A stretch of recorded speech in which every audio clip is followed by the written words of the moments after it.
All right, good evening, everyone. Welcome to the Goffstown School Board meeting. I call this meeting to order at 6:05. If we could rise and say the pledge, please. I pledge allegiance To the flag of the United States of America and to the republic for which it stands, one nation, under God, indivisible, with liberty and justice for all. All right, thank you, everyone. So we do have two board members joining us on the phone tonight. When I say your name, if you can just say you're here and alone. Dan Cloutier. I am here and alone. And Janelle O'Brien. I am here and alone. Thank you, guys. I also would like to welcome back the Budget Committee and those that weren't here Monday. They are here tonight as our guests to hear the presentations. And we will have a microphone with a table, I think maybe over by Joe, that if you have any questions during the presentations, you can raise your hand and come up and ask any questions. I think we're going to put you at the end by Joe. Is that where we decided, Scott? Yeah. All right, so tonight we are going to start off with 4 presentations. Point of order? Yes. I'll repeat, these microphones are for the benefit of the television. Exactly. And if this room is big, we're spread out, so if people could use the teacher voices, it would be good. Absolutely. I had a promise from a teacher from middle school, her voice kept fading. The elementary schools. Elementary school, her voice Yes. kept fading, and people had trouble hearing. Right, I understand that. Yeah, so try to be loud when you talk. We're going to change the order a little bit from the agenda. We're going to start with Glen Lake, go to the middle school, high school, and then the food service. So Brian, was there anything before Mrs. Stoyle comes up? No, just welcome to Budget Committee members. Nice to see some of you who weren't able to be with us the other day. And we'll begin this evening with Mrs. Stoyle and Mrs. Colburn representing Glen Lake, or as we like to call it, Happy Town. Mrs. Stoyle. Hello, everybody. It's good to be with you tonight. Can everybody hear me okay? It's good? Okay. So we're going to go over our Glen Lake school budget proposal for the next school year. And our current budget stands at $2,305,172. The base for next year is $2,285,555. There is new spending of $14,214 in this budget. So our requested amount is $2,299,769, and that is $5,403 lower than last year. So I wanted to talk about what makes Glen Lake School unique, and this is something that I do each year, and I know that we always have new faces in the room, so I like to go over that because projecting our budget is a little different than it is at the other levels. Special ed students enter on their 3rd birthday throughout the school year, so even if they turn 3 in April, they enter on that 3rd birthday. They don't have to wait for the following school year to start to have their 3-year-old year. So they would start then, and then they would have their 3-year-old year the next year. So we're responsible for providing services to those students as soon as they turn 3. So based upon current trends and what we know about what we already have for students who are transitioning through that process and will be joining us throughout this school year, we're anticipating adding in excess of 25 identified 3-year-olds by the end of this school year.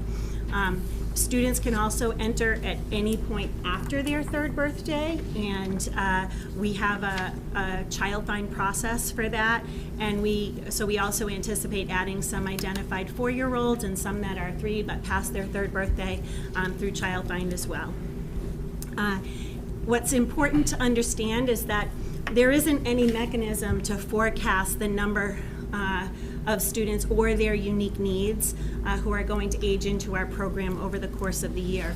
So whenever you look at our October 1st enrollment numbers, they're generally the lowest we're going to see for the next several months. We're going to keep growing as we go. Our preschool program, because it is a program of identified students and then typically developing peers, we try to keep a 50-50 ratio under normal circumstances for that. But because we have the high percentage of special needs students, that kind of gives us a higher percentage overall for our school population. So, and I have to apologize because I realized as I was reviewing these that I made a mistake on this slide, and I put in our current class sizes instead of the projected class sizes for next year. So I'm gonna, this is where we are right now. We have 65 preschoolers, and we have 4 teachers. Each teacher teaches 2 sessions. So we currently have class sizes of about 7 for 3-year-olds, and those are going to grow. We're going to be incorporating those approximately 25 students into those classes through the course of the year. There's 4 3-year-old classes and then 4 4-year-old classes, which are currently at 10, and those are growing as well. We have students in process to enter those 4-year-old classes as well. We currently have 140 kindergartners, again with 4 teachers teaching 8 sessions. So our average class size right now is 18.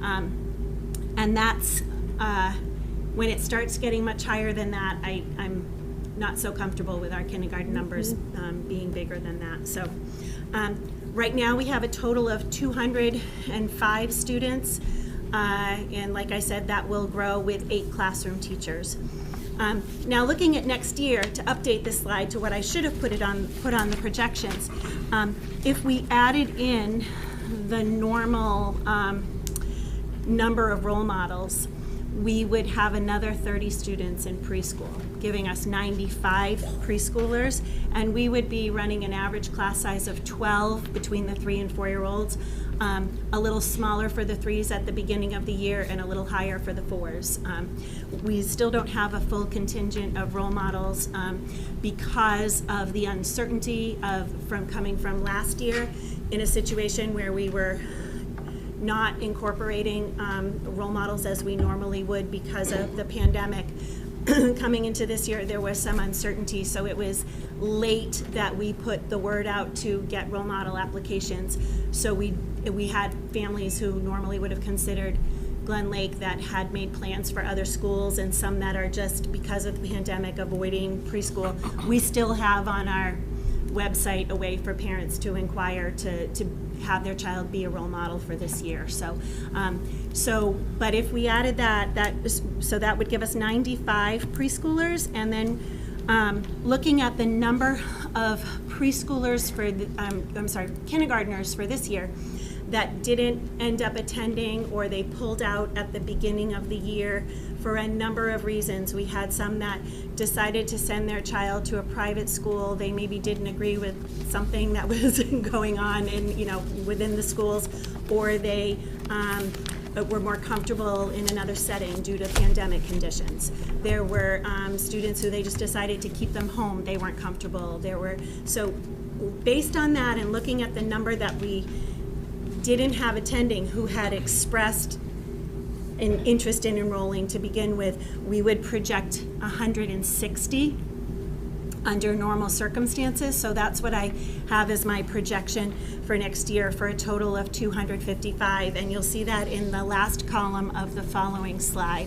And that would give us an average class size of 20 for kindergarten, which is a little concerning. And again, we don't know if next year will be a normal year, what that will look like, but I just want I want you to be aware of the fact that though we have had some maybe blips in enrollment, that when we do get back to whatever normal is, that we may see a significant increase. So again, all of this is kind of hard to predict at this level, and I'll get into that a little bit more, but if you look at the historical... Hang on one second, Mrs. Doyle. Jared had his hand up. Thank you, Mr. Chair. Just to remind everybody, we're talking about class sizes. That's not all the students for one teacher, correct? Mm-hmm. There's multiple adults in the room, if you will. We do have a paraprofessional for each class, and then we have other paraprofessionals that might be assigned to students in order to, because of IEP needs for those students. If I follow? So- Yeah, go ahead. If we have an increase in enrollment for these grades, are we looking at potentially having additional paras in the classrooms to kind of offset the increase in students? I guess that would be a question for, for the board. I haven't included any extra paras for next year's budgeting. I've included the same number of classes. And again, this is all kind of guessing, our best guess. I haven't projected for more paras or for more teachers. And I guess that just the unique thing also is when you're doing 2 sessions a day, and you've got 18 students in a class, that's 36 that you're doing assessments for and conferences for, and you're taking time, you are assessing students one-on-one at this age. You're really, so you're taking, the bigger your class size gets, the more time that's going to take out of your total teaching time. So those are just things that I want you to be aware of as we're moving forward, and I feel like it's my duty to just kind of bring it to your attention that while I don't know what it's going to look like, we were watching very carefully this summer because we did have a higher enrollment and then it started to pull back, but I've had the office kind of keeping track of those students that we lost this year that are again going to be impacting at the elementary level next year as well. Thank you. You're all set, Jared? So Joe and Fred each had their hands up. So Joe, go ahead. Oh, and then Ellen. Go ahead, Joe. Thank you, Madam Chair. Yeah. My question primarily is the kindergarten 160 projection. Is that, so if I heard you correctly, is that anybody that's expressed interest at all? Or is that Yes, we had like, students that had enrolled and then parents withdrew them before the start of school or into the start of the school year. so if I can Yeah, go follow ahead. up, that's like, so that is anybody that has submitted like an application, or is that anybody at all that was interested in the kindergarten program? Well, Because I think those are 2 very different numbers, so, the only way we know that they're interested is by them registering. okay. So that would be how they started the registration process and either didn't finish it or they finished it and pulled out before we started, or we started and then they pulled out. Okay, so the 160 is now 141. We're at 141 right now, yeah. Okay. And I'm just, and the reason that I put 160 as my projection for next year is because I knew that we were looking at a group, potentially a group that size, going in this year, had people not pulled out for various reasons. Okay, thank you. Thanks, Joe. Go ahead, Fred. Thank you very much, Madam Chair. You're welcome. I understand in the outside world what a role model concept is. What does it mean to you in this context? What's a role model? So they're typically developing peers. So we would say that if you had a class of students, one thing that students often struggle with and need help with at this level is speech and language, for instance. And if you had a group of all students who had problems with speech and language, they're not likely to make the same kind of progress that they would if they were working next to a child who had more typically developing speech and language, because they hear them model what is more developmentally appropriate language, and then they start to learn from their peers as well. So that's the idea of having typically developing peers alongside our special education students, so that everybody benefits from that. Follow, that doesn't Go ahead. increase class size, does it? It's just mixing the kids with different abilities.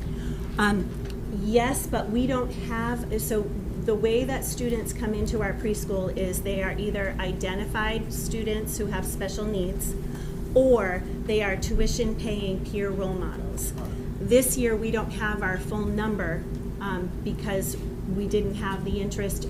By the time we decided, it was like June when we, I think, put out word that we were ready to accept applications instead of January, just because of the uncertainty this past year. And so we ended up with a smaller number of role models in our program this year. We are trying, in order to meet the requirements of what a regular education setting would be, we aspire to that 50% typically developing peer role models alongside our students with special needs. Can I explain that a little more? That's going to be kind of confusing to some people. From an accreditation perspective, Fred, there are different classifications of different classrooms based upon the percentage of regular education as well as special education students. And for us to have a certain designation which allows us to have larger class sizes, we have to have certain percentages of regular ed and special education children. Otherwise, our caps are considerably lower, which wouldn't allow us to have as many kids in classrooms. So all of these are some of the regulatory elements that are imposed on us by the state. Are you all set, Fred? Thank you. You're welcome. All right, Ellen, go ahead. Yes, just 20 kids, I think, is the max we were supposed to be allowed to put into a 1,000-square-foot room. 20 is a lot for kindergarten, in my opinion. Just as one board member, I know you'll keep an eye on it, and I'm thrilled to hear that we do have Paris in these rooms with these littles, given the nature of these little ones. I would fully support, if we can even find them, Paris in rooms if we need more, due to the numbers of kids and the kind of children and their needs, even if they're not a special ed need, but just dealing with them day after day and addressing their needs. And like you said, they don't have 20 kids in a class. That's twice, so they have 40, the teachers dealing with 40, plus all the parents. So just support the idea of getting that support in there for them. You all set, Ellen? Yes, thank you. Thanks, Ellen. Go ahead, Joe. Sorry. No, it's okay. One more question. Has there been any thought of, because I believe state regulations would say that you need to accept the special needs students at a certain age, correct? By age, at age 3. By age 3? Yeah, and that's why our enrollment changes throughout the year, Right. so. So we see documented evidence that like role models will help. Is there like a mandate that you need to accept a certain percentage be role models? Or is that a district decision? If that's a district decision, because we're seeing an increase in population, could we see us reducing the percentage of role models in the classroom in order to accommodate what the actual mandate from the state is? If you reduce the number of role models, as Brian was just talking about, we have regulations so that if we don't have enough role models, then we're not allowed to have as many students in a class. So that really doesn't. Right, so what percentage would you say that you have to have a role model in order to have that certain? So in order to be considered a regular education setting, which allows us to have the full, we need to have 50% role models. Okay, thank you, that's really helpful, thank you. You all set, Joe? Thanks. Go ahead, Ginny. Having worked in classrooms before with developmentally disabled children, it's, in my opinion, I think if you decrease the number of role model children, that you would probably have to increase the number of adults in the room or pairs in the room, because the students really pick up a lot of what their typical peers are doing. And I've seen kiddos just watch other kids and pick up things that they're doing, and instead of listening to their friend whose speech pattern really is not very good, they start using the words that a typical student uses. And so what you're getting with a role model child is reinforcing the teacher's learning during the day to that child by them watching the children. So I would think by decreasing, and tell me if I'm wrong on this, by decreasing the role model students, then you're going to have more professional help in a classroom, because they just reinforce that other learning. And I would say, and I don't know that I've ever done like the exact, research to figure that out. However, I will say we get better outcomes when we have typically developing peer role models, certainly. I think that's it. You could move on. Okay. Oh, do you have a question? I thought I saw your hand over her head. If you want to go over to Joe and use his microphone, just say your name and then go ahead. Thank you, Madam Chair. Oh, you're welcome. Lauren Dukas, Budget Committee. You Principal Stoyle said that you aspire to the 50% ratio. Do you know where you're currently at, given the lack of role models right now? It varies from class to class, and I'd have to go in and really, I don't want to give you a wrong number, but I can get that information for you. I just didn't know if we were Yeah, substantially below we've the got 50 at this point. In some of our classes, we're lower than others. At the 4-year-old level, we're lower. We're closer to that 50 in the 3-year-old classes. Right? So, Thank you. Thank you. Anyone else before Mrs. Stoyle moves on? All right, go ahead. All right, so we currently have, I think we've kind of gone through this. We've got 205. I think I've covered all of this. I'm going to move on to our staffing overview. We have 4 kindergarten teachers that teach 2 sessions each, 4 preschool teachers who are also case managers, and they teach our preschool classes. We have 5 special educators and related service providers, and that includes an OT, 2 speech pathologists, 1 special educator who is concentrated in kindergarten, and then 1 autism support teacher / special educator. We share a guidance counselor with Bartlett. We have the guidance counselor 1 day a week. We have 15 paras for an equivalent of just under 14 full-time equivalent. We have 1 school nurse, 2 secretaries, 1.6 building administrators. So we're very happy to have Christine with us. Yeah. 3 days a week. And then we have a 1 full-time custodian, but we also right now, with the addition of the modular last year and under pandemic conditions, we were assigned a permanent sub-custodian in addition to our 1 full-time custodian. So he's with us now. I believe it's 5 hours a day, and I hope I got that right. So looking at the noteworthy changes in our budget, there's a increase of $5,000 for technical program equipment rental. And let's see, moving down the regular ed, math, kindergarten general supplies were less $2,000 this year. There are some consumables that we are no longer utilizing in the program because we've found better ways to do that, so that's a savings. And we've reduced our line for special ed kindergarten new equipment because we don't anticipate a need for the amount that we had there moving forward. That was projecting for specific students. We have an increase of $10,000 for kindergarten electricity. I know that there's been some talk about the power situation with the modular and those projections.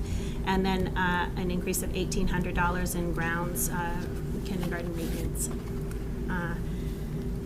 And that's it. Do you have questions for me? Yep. Oh, Shane, go ahead. Going back to your staffing overview sheet, or slide, I should say. Mm-hmm. Your 4 preschool teachers are case managers.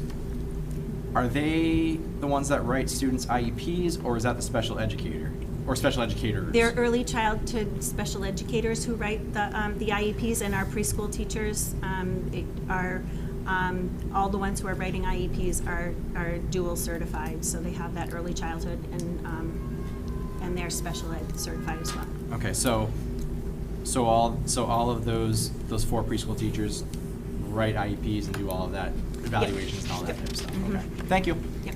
Thanks, Shane. Go ahead, Ellen. Saw Yes. your hand up. Real quick, Yeah. the permanent sub for the maintenance, will that be continuing next school year, assumedly the pandemic? We Go haven't on. made any decisions about those kinds of positions for next year yet. Okay. So, due to not knowing what the pandemic's doing? Correct. Okay. All right. But it's possible that without the pandemic, we wouldn't need that, even with the 4 more classes? I guess I would leave that calculation. I know Randy has a calculation for square footage. I know that we Right. have a much bigger building than we did Yes, before, this so is there true. may be some increased need, but I don't know that it would Okay. rise to that level. So part of it is the need because you got 4 more classrooms. Yeah, and absolutely. that's when he came on, but it also was because of Okay. the more So intensive. it's not just the pandemic, there's more space needing to be addressed. Thank you. You're good over there, Fred? Sorry about that. That's all right. It's Never a beautiful good sign to music, get that but, you music. know. Yeah, I'm wondering what's coming. Fred, meet me in the parking lot. Is there, go I hope ahead, there's not a Joe. horse's head in anyone's bed tonight. Right, Pretty sure I know that represent the tune. budget committee here, we're playing for real. yeah. Go ahead, Joe. I know you had your hand up. Thank you, Yeah. Madam Chair. So I'm looking at 15 paras, so 14 full-time equivalents. And if there's 8 teachers teaching at once, right? Twice a day, that puts it in at just about 2 paras per class with a kindergarten, with a teacher. So Yeah. that's 3 adults in the room. We have, the other ones are assigned specifically based on IEPs, so if a student Right. needs a one-to-one or they need to, so it varies from class to class. Some classes have one para with them, another one might have 2 in one session and 3 in another. It really is student-specific. So Okay, so there could be like 5 paras in a room with We teachers try not to sometimes. get that high, because when you Right. get too many adults in a room, it doesn't work anymore. We have 400 in one room and it never works out. So we like to stick to 3 or below, but, Okay. so, and we only, when we really need it, so. Yeah. Thank you, Joe. Does anybody else have any questions for Mrs. Stoyl before she sits back in her seat? I don't see any hands flying. All right. Thank you, Mrs. Stoyl, very much. Thank you. So the next presentation is Mountain View. As they're coming up here, Yes. I would be remiss if I did not acknowledge the great work of Wendy Kohler and her team this week, last week. I think everyone's aware that we had an exceptionally sad, tragic event last week, and Wendy was spectacular. Her team did an incredible job. The teachers were outstanding, and I just wanted to mention that. Yes, thank you. Thank you for mentioning that. Hi, everyone. I'm just gonna, What? You Dan? How do you get rid of this? The red one? the red one. All right. There we go. You can There we start go. it up now, slideshow. You got it from there, right? Yeah, I do. I just didn't want to close something out that you were gonna need later.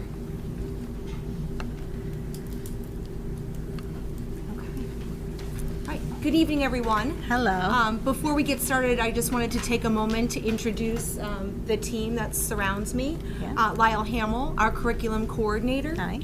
To my right, Brandy Williams, our assistant principal. She came over from being an assistant principal at Bartlett and Glen Lake last year, and then came back to the middle school where she taught with us several years ago.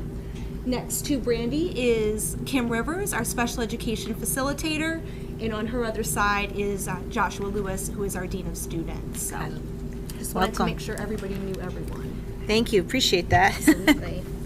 So looking at our numbers for the FY22, our current budget, we currently stand at $10,585,197. In looking at our FY23 base, at $10,570,312. That's a decrease in looking at FY23 for new spending, a decrease of $53,417.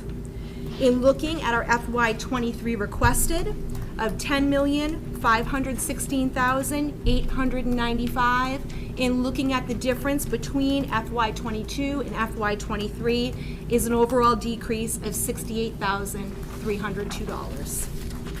Wendy, I just wanted, for those there were some people from the budget committee that were not here on Monday. In our district budget, we moved many expenses like IT and others to the district line. So the reason why you're seeing this decrease at Mountain View is particularly the Mountain View SRO is going, that cost item is going to the district budget. And you recall that's what we talked about on Monday, so that's why you're seeing some negatives here.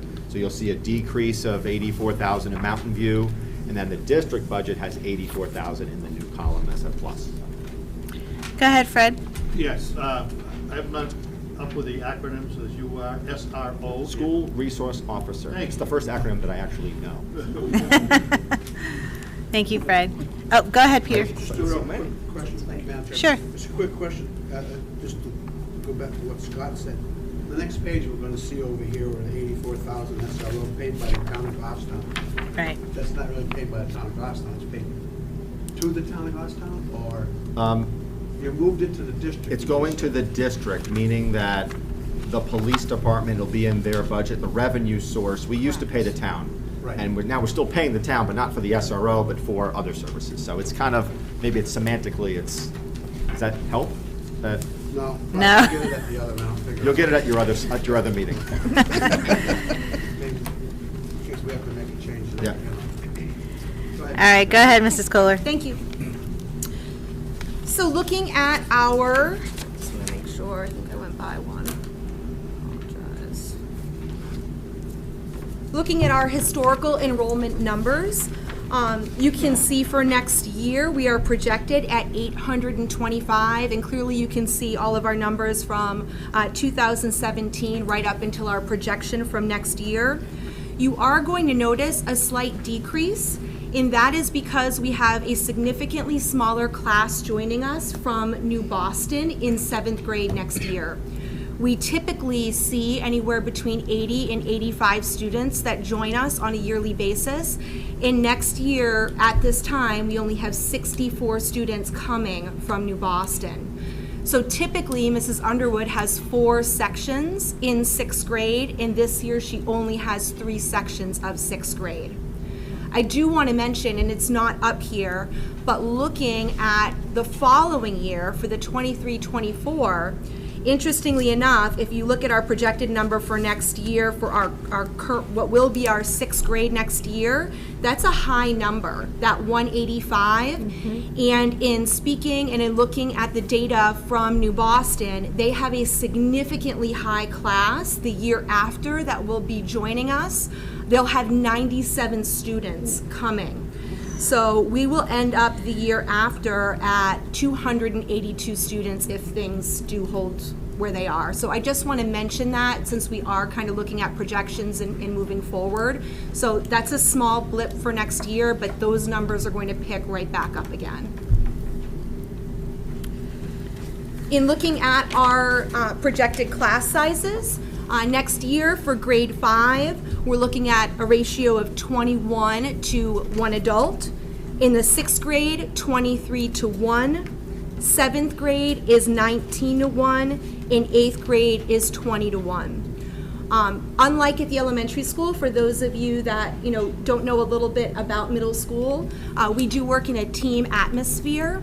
So in the 5th and 6th grade, we have 3 teams, Team 5-1, 5-2, 5-3, the same at 6th grade, and 3 teams also in 7th and 8th grade as well. Those teams at the 7th and 8th grade level are made up of 4 core teachers. So 1 teaches mathematics, 1 teaches language arts, 1 science, and 1 social studies, and they're content specialists. So we do have that team response.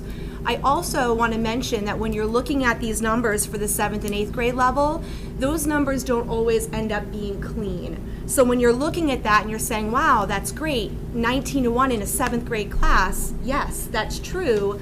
But we also, when we're looking at that, look at the fact that we offer several different ability levels for mathematics. So at the 7th grade level, we offer a grade level mathematics. We offer an accelerated course, and for those that are really accelerating, we offer algebra as well. When you move to the 8th grade, we have grade level mathematics, algebra, and geometry. So I just mentioned that because the numbers are not always clean, and I think that that's important for you to know as well. Oh, hang on, Mrs. Kohler. Go ahead, Ellen. Just real quick. Sure. You're figuring the ratio. You're Yes. saying that 1 is the core teacher. Yes. Okay, we're not doing like the state does for school ratios, students. So that is the That's 1 core The teacher one that's core in and the that number of classroom. kids generally in the Yes. class. Yeah, Okay. thank you for that, Ellen. All right, go ahead. I think that's it. You okay? Yep, I don't see any hands up. Okay, and I'm going to turn this over to Miss Williams. Okay. Sure. So this is the current staffing at Mountain View Middle School. It's remained pretty consistent. Chair, okay. Oh, there we go. It's remained pretty consistent. The main change that we wanted to highlight was that this year we have 4 school counselors.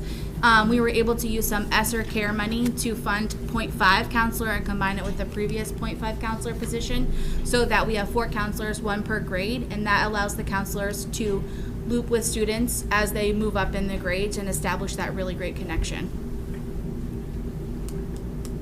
Other than that, it's remained pretty consistent.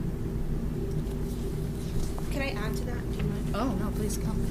So one of the things that I do want to add about that is with our having 4 school counselors, it's been a really nice addition for our school counselor in looking ahead to really get to know our Goffstown students when they are in 5th and 6th grade, so they know those students very well. So when we have our new Boston students who are coming to us at 7th grade, we don't have a person who's getting to know over 250 kids at once. They'll already have established connections with our Goffstown students, so that allows them a little bit more time to get to know our 7th graders. So I just wanted to mention, and we also really like that model that the high school uses, that one person who gets to know that student over 4 years, and how critical we feel that is. Go ahead, Jared, I saw your hand up. Thank you, Mr. Chair. I Yeah. just want to make sure I'm very clear on this, because I might be a little confused. So the 4th school counselor, half of that was funded by ESSER funds. Correct. Correct. And the other half was an existing district-wide position that we had had for many years for a counselor that worked specifically with a special education population. So the half that was funded by ESSER, you want to put into the general budget? So when I So- talked on the other evening, when I talked about our approach, which is to methodically and intentionally spread out a number of these positions. So for example, we supported the Bartlett interventionist in FY23. We're going to try to stagger some of these other positions because Wendy has a 0.5 counselor. There's also a full-time special education teacher at Bartlett, and we're trying to spread those out over 3 fiscal years. I guess my real question then is, if I may follow. Yeah, go ahead. I'm looking under the noteworthy changes further on, and I'm not seeing that half of an employee has new budget or new requested proposed budget. Because we didn't include it in FY23. We were planning on including it in FY24 or FY25. So we're going to continue to use ESSER funds for Correct. the following year? Thank you. Correct, exactly. Thank you, Jared. Heather? Oh, I'm sorry, Unless Ellen. there's somebody up there. Someone else had their hand up? The special educators, the OT, speech language, school psychologists, are those all one person full-time at Mountain View? Yes, they are. Okay, thank you. Thank you. All right, go ahead. Oh, wait, hang on one second. Sorry, Joe. I'm sorry, one more. The ESSER, the half position for the ESSER, is this is the default? Like, this is the presentation on default, this is the proposed, right? Okay, Yep. Sorry, I'm just, So Joe, what's in the default is the 0.5 The position 0.5. that already exists. Right. That new 0.5 position that's been funded by ESSER, we would anticipate bringing forward a year from now. okay, all right. Yeah, so we're really, because we have a little bit of flexibility with timeline on these grants, we're just trying to be very purposeful about when new positions are added and the implications for the budget and the tax rate. Okay, thank you. Thank you, Joe. Anyone else before Mr. Hamill goes on? All right, go ahead.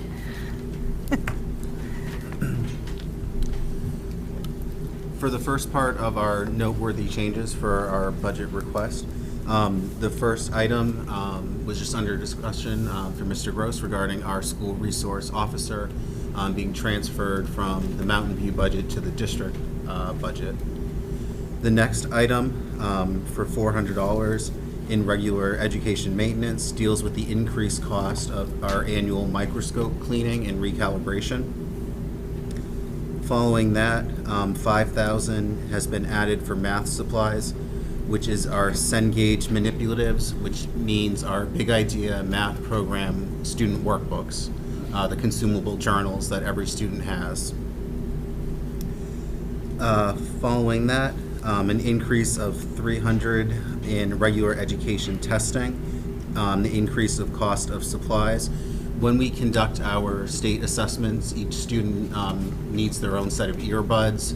and other equipment, and the cost of that has increased slightly. So that's why we're requesting 300 additional. For the regular education electronic information Cengage subscription, that is in reference to our online Big Ideas Math platform that our teachers and students use with that mathematics program. Even though the cost itself is more than $650, we were able to use some money that had previously been set aside for our multi-year contract with Pearson Savas science program. But the difference of $650 is in our request. Following that, we moved to the district budget, technical program information. That deals with a database subscription from our library. We're able to consolidate multiple buildings into the district line at a savings on our end of $975. And then finally, on this slide, regular education replacement furniture, $1,500 less. Because we made substantial furniture purchases during last year, we were able to decrease that line accordingly. Any questions? Okay, seeing none.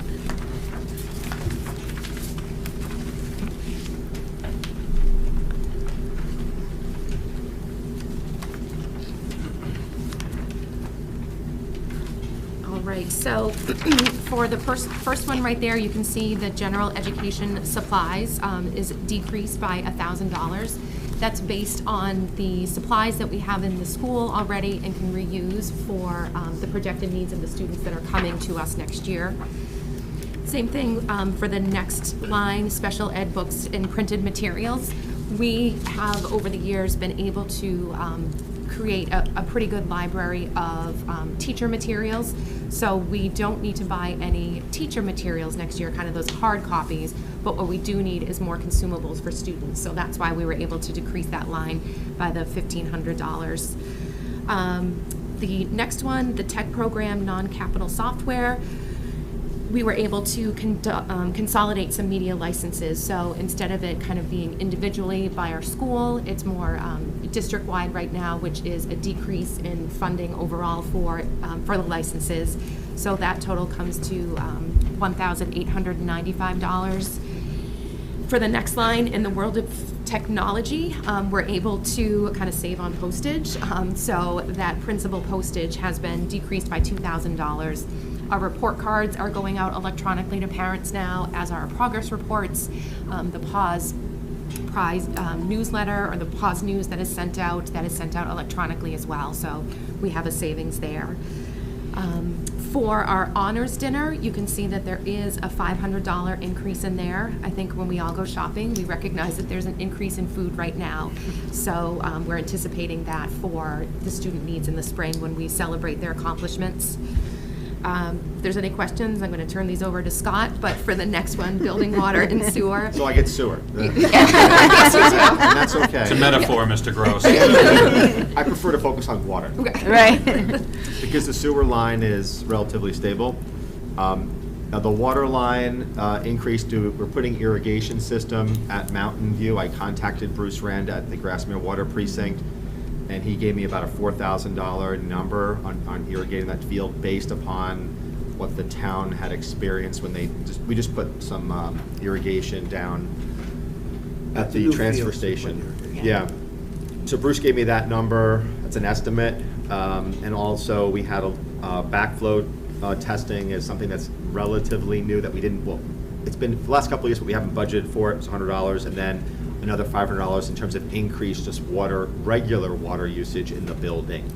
So that's why that is the case. And then the last item there, just we need the roof inspected. So that's going to be an increase of $300. Yeah, just an increase in we do annual roof inspections on all of our facilities, and it was just an increased cost on that one. So. And Leslie.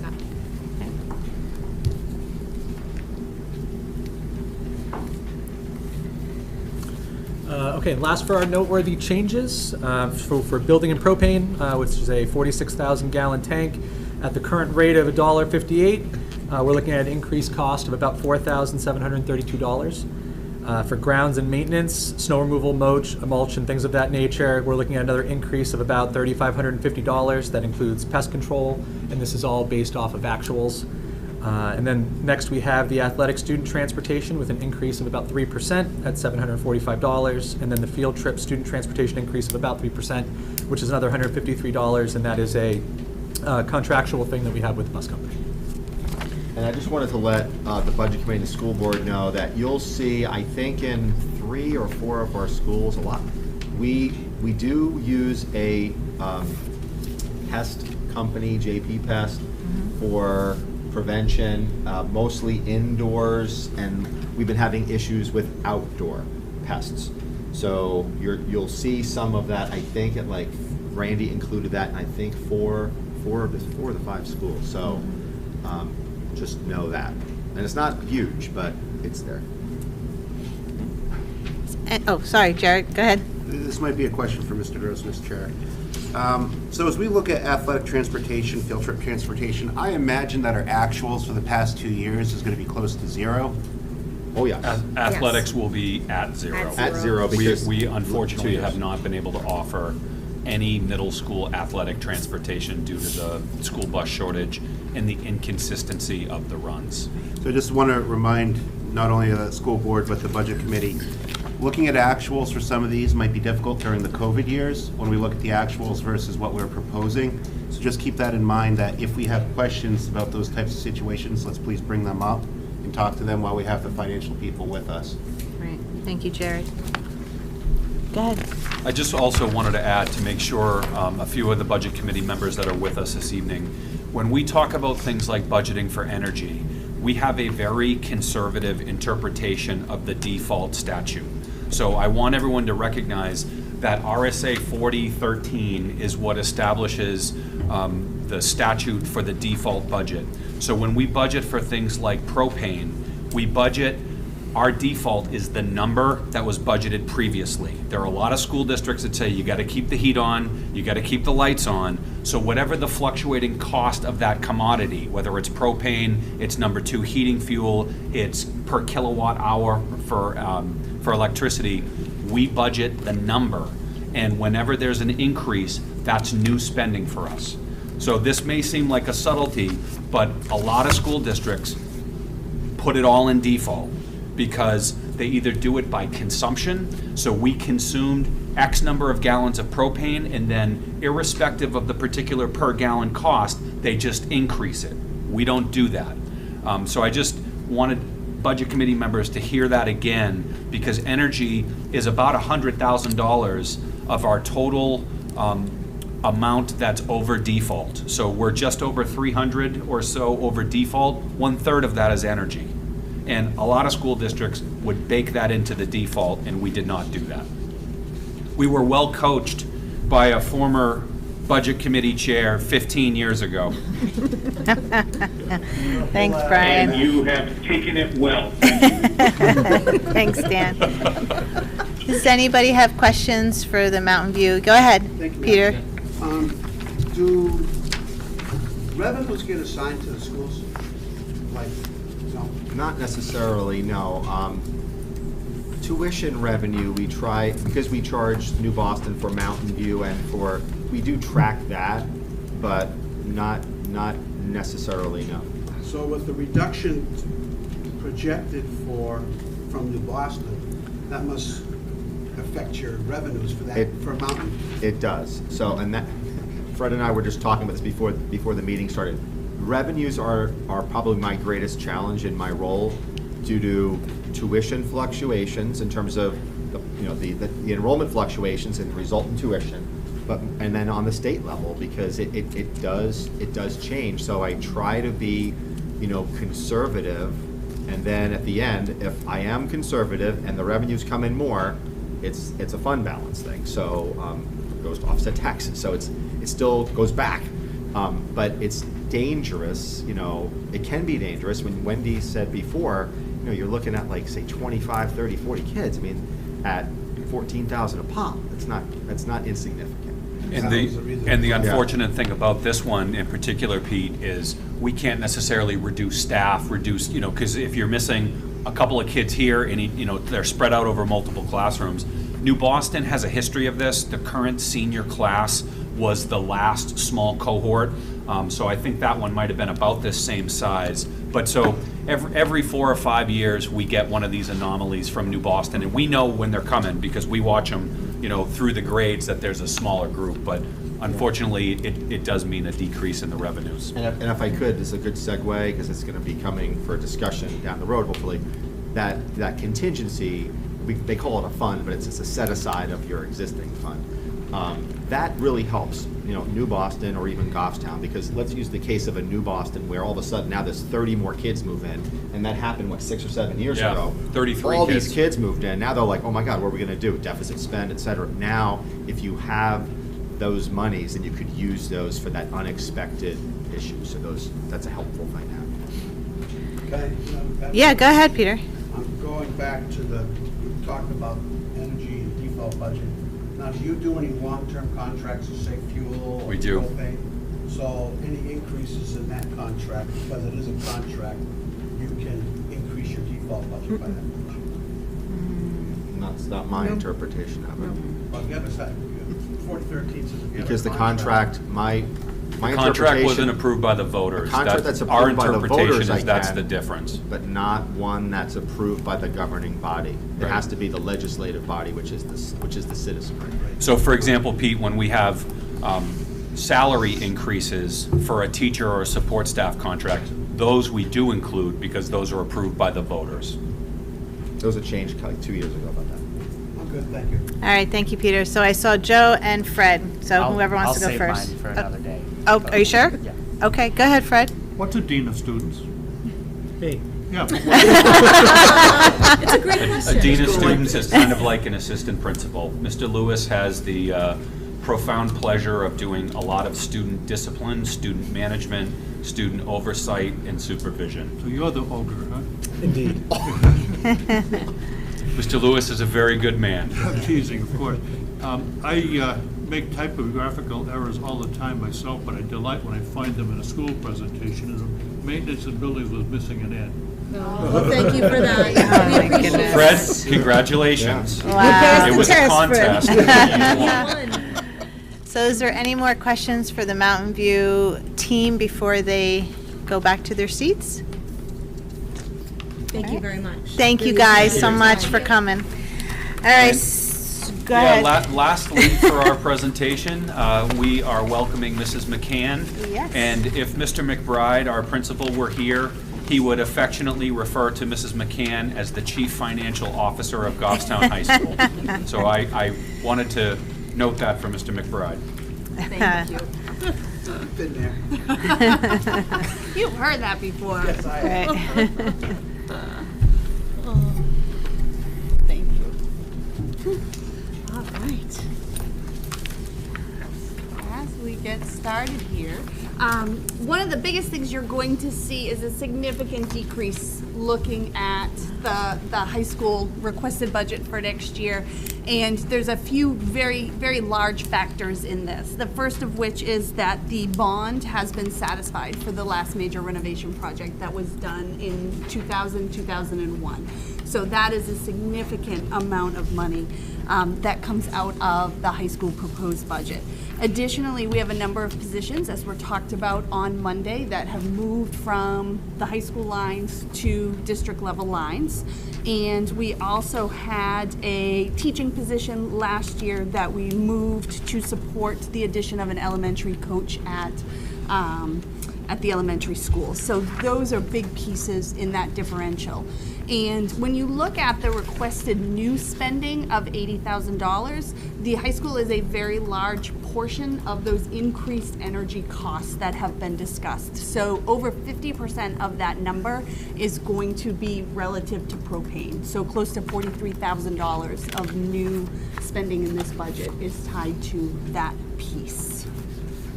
And so as you can see, ultimately, we are looking at a request of just under $14 billion for the high school next year. Enrollment's a little different in terms of presentation than what you see from some of the other schools. We don't necessarily look at grade levels because at the high school level, courses are decided, teaching assignments are decided, faculty needs are decided based on student course requests. And so we have students in all 4 grade levels taking classes throughout all of our departments, and we have classes that have just 9th graders, and we have classes that have 9th through 12th graders in them, depending on what the course is. So we really look at that totality, and we make estimations based on ultimately where we see individual student course requests going. When it comes time to do our master schedule, we really have over 1,000 individualized student schedules.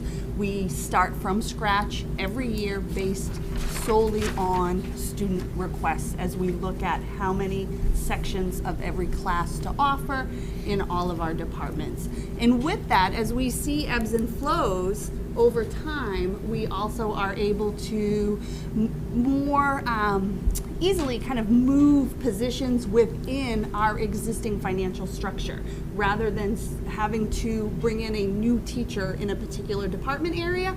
As student interest and family interest in particular course areas move and fluctuate, we can say if someone's retiring or choosing to leave in this department, we don't necessarily need to replace them here, but rather than asking for a new position in another department, we can shift those positions to meet student needs as our numbers on the whole stay relatively flat.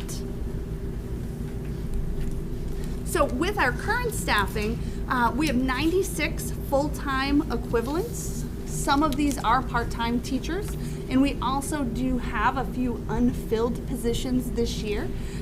As we've known in the state of New Hampshire, a crisis of available educators has been coming, and the pandemic has definitely facilitated that for us. And so we have had, just as all high schools across the state have really struggled, challenges finding and filling some of these positions. What we have done this year at the high school is we've increased the teaching responsibilities of some of the teachers in our departments, and we've paid people to teach an additional course to balance out and meet those student needs. The hope being that we will continue to look for and find full-time individuals to fill those positions as we continue to move forward. But we are seeing, once upon a time it was a challenge to find math science teachers. We are finding it challenging even to fill humanities positions at this point in time, which is a first in all the years that I've been here. And it's gonna, I think, continue to be a challenge that we're going to face as an educational community across the state. We have a high school principals group that meets regularly, and to my knowledge, not one of us opened the year fully staffed based on need. So it's So before you go any further, Ellen had her hand up. Kim, to your knowledge about this, I think superintendent might know more, but if you know, the difficulty in hiring, is any part of that difficulty due to our salaries? We have had individuals who have opted to take positions that were open in other districts because of a salary differential. Yeah, Yep. we're not paying enough. Okay, thank you. Yep. Thanks, Ellen. Oh, go ahead, Joe. Thank you. Sorry. So my question is, I know you can't necessarily say like freshman, sophomore, junior, senior. Yeah. It's like depends on the need. When students go to register for a course, like what do you cap it at? Do you cap, because you have like 6 courses of chemistry 1. Like what do you cap that at? Yeah, so it varies. This particular school year, we capped everything at 20, and we did that based on last year, knowing what we could safely put with social distancing practices in classroom spaces. We were concerned because of how brittle the high school schedule is, and the fact that, student schedules are so individualized. If at any point this year we had to shift and change because of changing factors of public health, we didn't want to get caught flat-footed. So we were a little kind of proactive with 20. In a typical school year, a traditional world history class, for example, would be capped at 25. Science classes by state regulation are all capped at 24. Our art classes, based on the square footage of the spaces and regs, are capped at 18. Technology education is capped at 16. So it does, there's variance there as well. Awesome. But they're relatively good class sizes, manageable class sizes. Yeah, sounds like it. Thank you. Thanks, Joe. All right, Kim, go ahead. Right. So if we move on, and class sizes was the next slide. So with that capping of 20 this year, in some of the larger departments, that did mean we offered a few less elective offerings to assure that we had the numbers of sections that we needed in core areas. So the example here being social studies. All students take a world history, civics, economics, U.S. history. These are state graduation requirements. So to make sure we had the appropriate sections of those, we might have offered a section less of psychology, for example, this year. But that's a class that students have the ability to take over multiple years while they're with us. So we know we're going to have seats moving forward for students who are interested who may not have had the opportunity to take it this year. I'm sorry. No, go ahead. No. So my question, we just passed a state law and signed into law by the governor about civics competency. Yeah. Can you talk more about how Goffstown's integrated that into your curriculum? So I started here as a civics teacher, so this is an area that's near and dear to my heart, so here we go. Yes, so the current sophomore class will be the first class who is required to have met that assessment competency as part of the graduation requirement, in addition to passing a civics course. So a civics course and a half credit of civics has been a graduation requirement in the state of New Hampshire since the late 90s. And now students are also required to pass the equivalent of the U.S. naturalization exam before they graduate. So what we are looking at is that test is 128 questions. If you take it for the purposes of becoming a naturalized citizen, you need to get 12 out of 20 of that pool of questions that are provided to you correct. The state has required that it's a minimum passing grade of a 70 that students at this level would earn on that. So what we are currently doing is we're taking those 128 questions. We are identifying what are the 50 that most closely align with our local and state standards in civics. That will be our pool of questions that will go into the test bank. Students will take that test. They'll receive 20 questions and they'll need to get at least 15 of them correct to have been identified as meeting that competency. The test itself is a combination of civics as well as U.S. history. So students will take it for the first time during their junior year when they take U.S. history. So students will have taken civics and or AP government in 10th grade. They'll take U.S. history in 11th grade, and they'll have their first go at the assessments in the spring of their junior year is our plan, and then they'll have additional points if they need continued reinforcement to get to that competency. So, yeah, you're welcome. Thank you, Joe. Anyone else? All right, go ahead, Kim. All right. So noteworthy changes, as I mentioned, the biggest pieces coming out of this are going to be those bond items. In addition, the one-time expense of the building appraisal that was done has been removed. And then the almost $43,000 propane increase is there. As Scott mentioned, the high school is one of the buildings where pest management is seeing a slight increase, so that is going up. And then we have a couple of decreases here.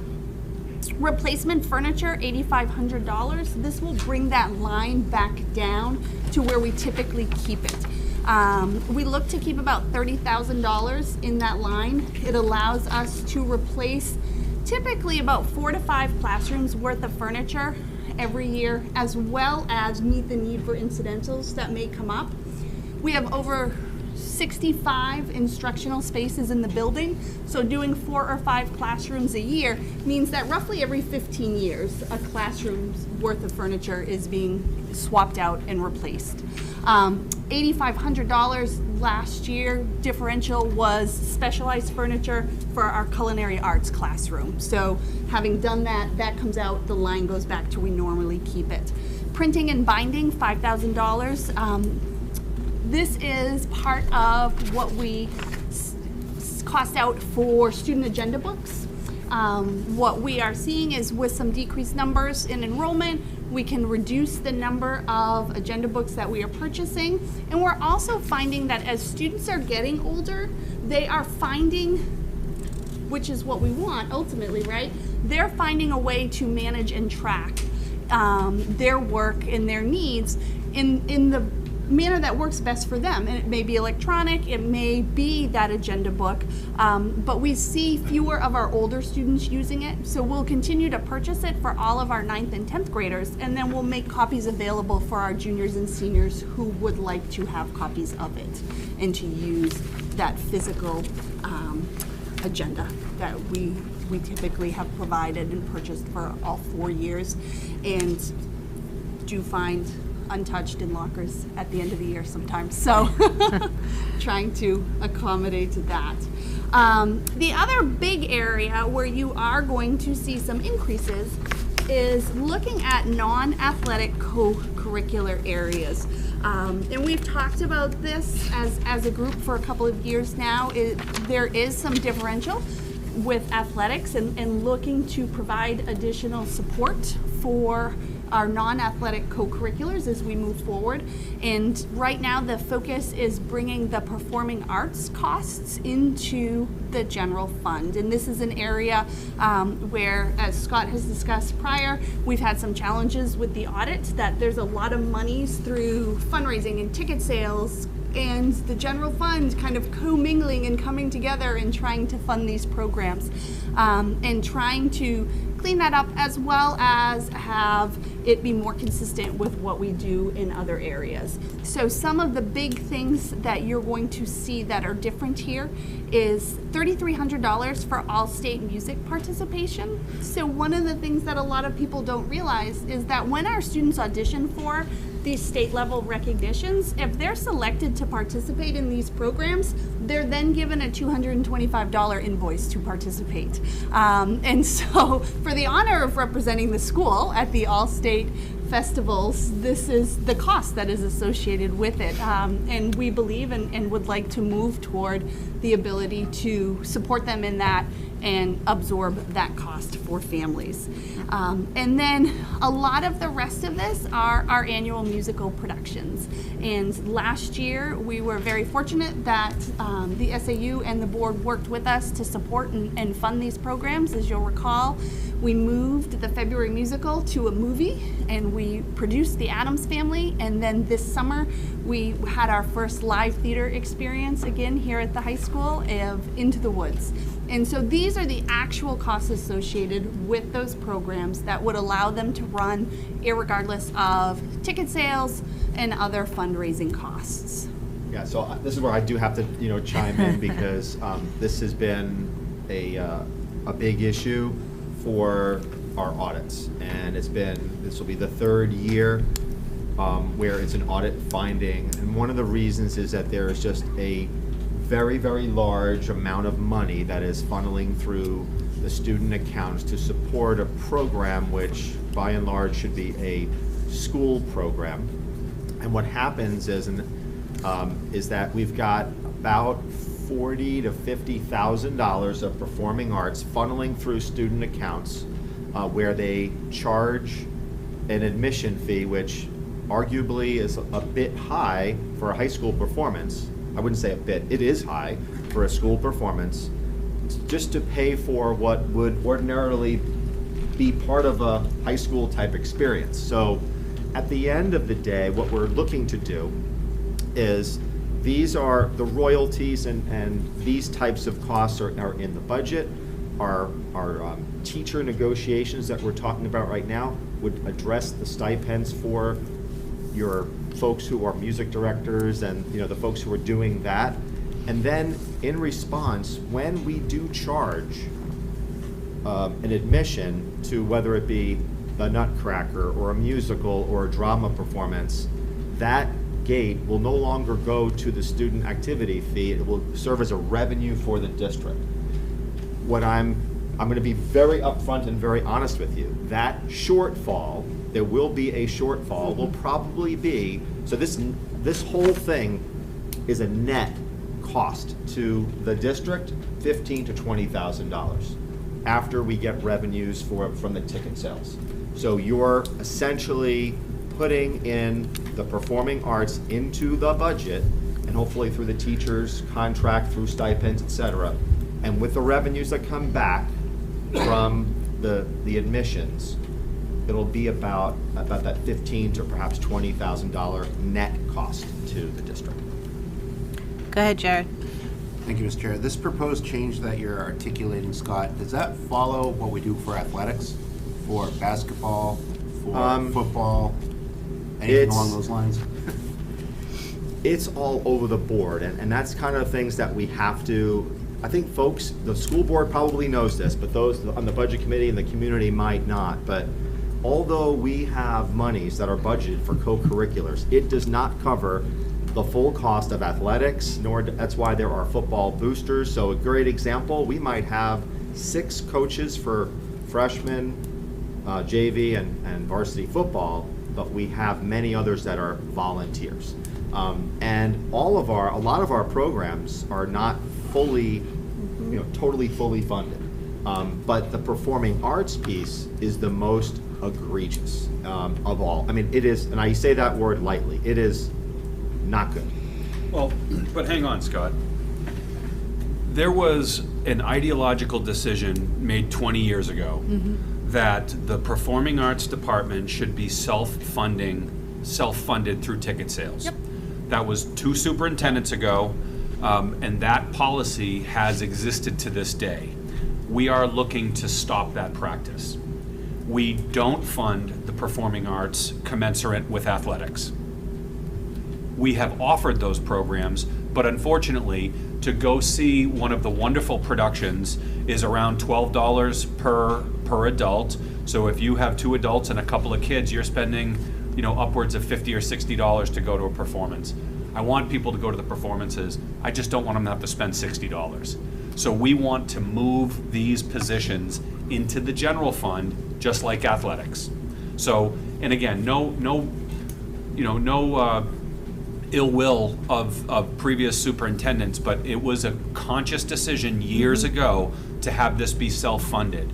And now, certainly the audits that Mr. Gross speaks of, we've had 3 findings in a year that these programs should be moved to the general fund, and we're doing it. Go ahead, Jared. Thank you for letting me follow. So I want to make sure I'm doing my active listening again. So as with athletics, if we get ticket sales from athletics, that does not go to a student fund. That goes to where? And this would follow that process. All right. So here's another one. It depends on the sport. On the sport. Yep. So in football, the football boosters keeps the gate, but they also pay for helmet refurbishing. They pay for new uniforms. They pay for special events for the teams. They do a lot of those kinds of things. Basketball comes in as a gate to the athletic department at the high school. Volleyball historically has been a gate that went to the Volleyball Boosters Club, and for the most part, those are the only ones we're charging admission to, right, Kim? Yes. Hockey, Scott? right? Hockey. And hockey goes to the boosters. Hockey goes to the Boosters Club as well. Same thing, Yep. because it doesn't fully support the program. The other thing is that whenever you get into a playoff situation, the association charges, the gate, and they keep all of the gate to pay for the officials during that postseason play. So it's kind of confusing, but the short answer is depends on the sport, and also depends upon whether it's postseason, regular season. Are you all set, Jared? I'm still confused, but we'll go a couple rounds on this. Go ahead, Peter. Just to go back, I want to go back to this, performing arts. If I understood what you said, that you didn't want folks to have to pay the $40 or $50 to come in. But it also said, if I understood this right, there was still gonna be a fee to come and see that, and that was gonna be a revenue to the general fund. Right. So Just gonna be a little lower, It'll be a Pete. little lower. So, when we're charging, upwards of $14 per ticket, maybe we charge 6 or 7, or, it's just a little lower, we think is more appropriate. So what's the anticipated revenue? I would think that the performing arts is anywhere between $40,000 and $50,000 of revenue that is generated to support the program. And then depending upon how you price your tickets, I'm anticipating probably $25,000, $30,000 of gate as opposed to the 40 to 50 that they were getting currently. And as the superintendent mentioned, what we're trying to do is bring that under the general fund, but not charge folks $12 to go to a high school performance. Maybe it's $8. So with that, I know that we're gonna, I'm not trying to recoup the entire, $40,000 or $50,000 that it's gonna take to bring performing arts under the general fund, knowing that I'm trying to keep the ticket price at a reasonable level here. Go ahead. Quick follow-up. Sure. So the number that you gave, the $15,000 Yeah.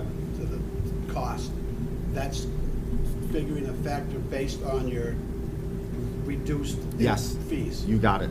All right. Yep. Yep. You all set, Peter? No, good. Okay. Go ahead, Ginny. Scott, I also think it needs to be said that, so we don't look like we're all over the place with our programs. The reason why there's so many different ways that programs are run is people would come to, especially in bad budget years where they weren't being passed, people would come to us and say, the kids want to have a volleyball team. Could you support a volleyball team, excuse me. And we'd say, gee, we'd love to, but we don't have the money for one. And they would say, well, if we can get a booster club and we can get people together to run the club, may we do it? And we'd say, sure, we don't have any money, but if you can make it work, go ahead. So that's why we have some of these clubs that are not fully paid for, because they started out in those poor years of budgets, and some of them have been started to pay over the years, maybe a stipend to the coaches or maybe a little bit of money, but that's why we have so many different plans of where our programs are, not just because we're all mixed up with it, but they've kind of rotated in time with a little more money here and a little more money here as we're able to add to our programs over time. Thank you, Ginny. Go ahead, Joe. Thank you. I guess, I don't know, my question probably directed towards Brian or Scott, but I guess when we said we want to end the practice of like paying or having self-funded like performing arts, why are we charging at all? Why don't we just stop charging and have the taxpayers offset performing arts? I guess like why charge $8 instead of $12 and then have the rest of it be subsidized? Like why don't we just not charge at all and have it all subsidized? I guess that's my question. Mr. Gross? Because the budget came out. You, Joe. Yeah, part of it is you're looking at, at it as a revenue source. I mean, I think it's fairly common, Kim would know better than I would, but I do think that schools do charge for these types of performances. They just don't charge $12 a whack. So it's not uncommon, to do that. But I do hear what you're saying. Have the demand or want to go to a performance like this, they don't care. I don't think anybody is like whining about the $12 when they want to see their child in a performance. Like, I guess that's my question. It's like, why are we just like cutting it in half and just like get rid of it all? And that can certainly be revisited. That's certainly a board prerogative if they want to go that route. When Kim and I it had was these, very nice last school year not having to manage a gate for those two shows. Yeah, It so was fabulous. I loved it. yeah. So when Kim and I talked about all of this, and Brian as well, we were looking at a model where it would be a modest fee, which other schools charge, just not double, or just, it's quite a bit. Go ahead, Ellen. Yes, when it comes to performing arts, and we heard a little bit about athletics, our boosters have been supporting all these extracurricular, I'll call them extracurricular activities, athletics and non-athletics, forever here in Goffstown. We're trying to get to the point where we as a district are doing a lot more of the funding for the programs that we have here. There will still be revenues gained, I'm going to say booster clubs. I don't know if that's what it's called for the performing arts. That money, it'll be less, what will those funds still be used for from those booster clubs? Because they do so much, like the helmets and the probably costumes and that kind of thing. They still need those funds. They do. So, for example, pick lacrosse. So for lacrosse players, every family writes a check. You're going to play lacrosse in Goffstown, you're going to get your checkbook out and you're going to write a check. If the boosters clubs are able to take that money and not pay for things that should be part of the operational costs, it allows them to do things like pay for turf time because the fields in Goffstown are under 1.5 feet of snow. It allows them to pay for some of the extra uniform type things or some of the extra kind of nice to haves in a program where our extra funds now are paying for essentials. So we'd like to move away from the boosters clubs having to pay for coaches or buses or equipment and allow it to be for things that would enhance the program. Thank you. That was what I was getting at. We've slowly done that. I mean, We've making this is important progress. for the budget committee to know. We've made significant progress over the last 3 years with respect to co-curricular and athletics. We're not finished. We're not there yet. And in fact, this is an agenda item that we're going to be talking about at our first meeting in November. But we need to continue to make progress. So we, for 20 years, had programs where, for example, Model Congress, where we had groups of kids that participated in Model Congress and went to events out of state. We never paid a stipend for 20-something years to that teacher who gave so much of their time. And we think that's kind of wrong. So we're trying to fix that. But it takes time. So much like you hear me talk about that we're going to stagger things over 3 fiscal years so you don't have a big whack all at once, we've done the same thing with co-curriculars and athletics. We've done this over 3 or 4 budget cycles and continue to try to build that up. These are things the school should be paying for. The school should be paying for the director of the play. It's pretty clear cut, and we're going to get that fixed. Thank you, Brian. Go ahead, Fred. To say thank you for making stuff so abundantly clear in this subject. I guess I would urge over the next few years, trying to look at the various programs and try to put them in sync. You say there's various variations all over the place. Try to come up with a plan to make them. Yeah, and I think we are, I will say that we are doing that already, and we are evaluating these programs and trying to make it more consistent. But the first step is to make sure that we get everybody under the proverbial umbrella. And I think over this budget and hopefully our contract with our teachers, I think we'll get there. But it has taken, Ginny, what, 10 years to get At least to get here. We're really close to being at the finish line on this one. And I think we will get there, Fred. So I think it's a segue to the next slide. It is. Yes, Which go is ahead, athletics. Kim. Yeah. So if you want, you want to do this one? You want me to do it, or? I'm good doing it. Okay. Yeah. So a couple of things. Facility rental fees, as was mentioned, there are points in time where we do need to use additional facilities that aren't on this property, and there are some slight increases for those moving into next year. A big one here, $9,400 for the all-team package for Huddle.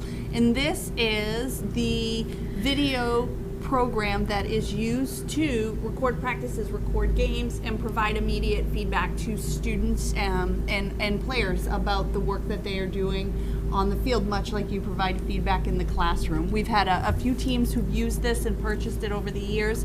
We're looking to purchase it school-wide and have everyone be able to use it. And this is a cost that's being offset in a couple of places. So first is the next line. There's $5,000 coming out of replacement equipment that will offset this.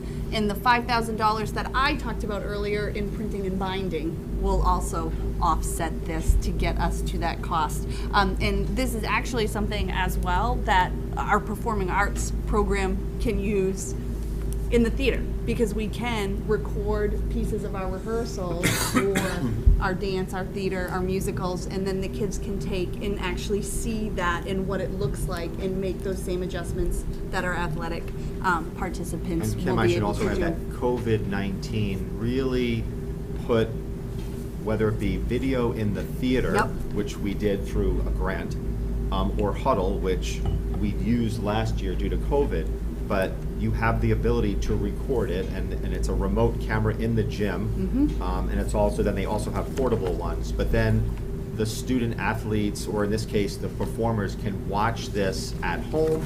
You don't have to be all in a room together, and honestly, I've seen it in action here, and it's almost, I think every Division 1, 2, and all divisions are using it to try to enhance the ability to compete, I guess. I mean, it's almost like a necessity at this point if you're gonna compete.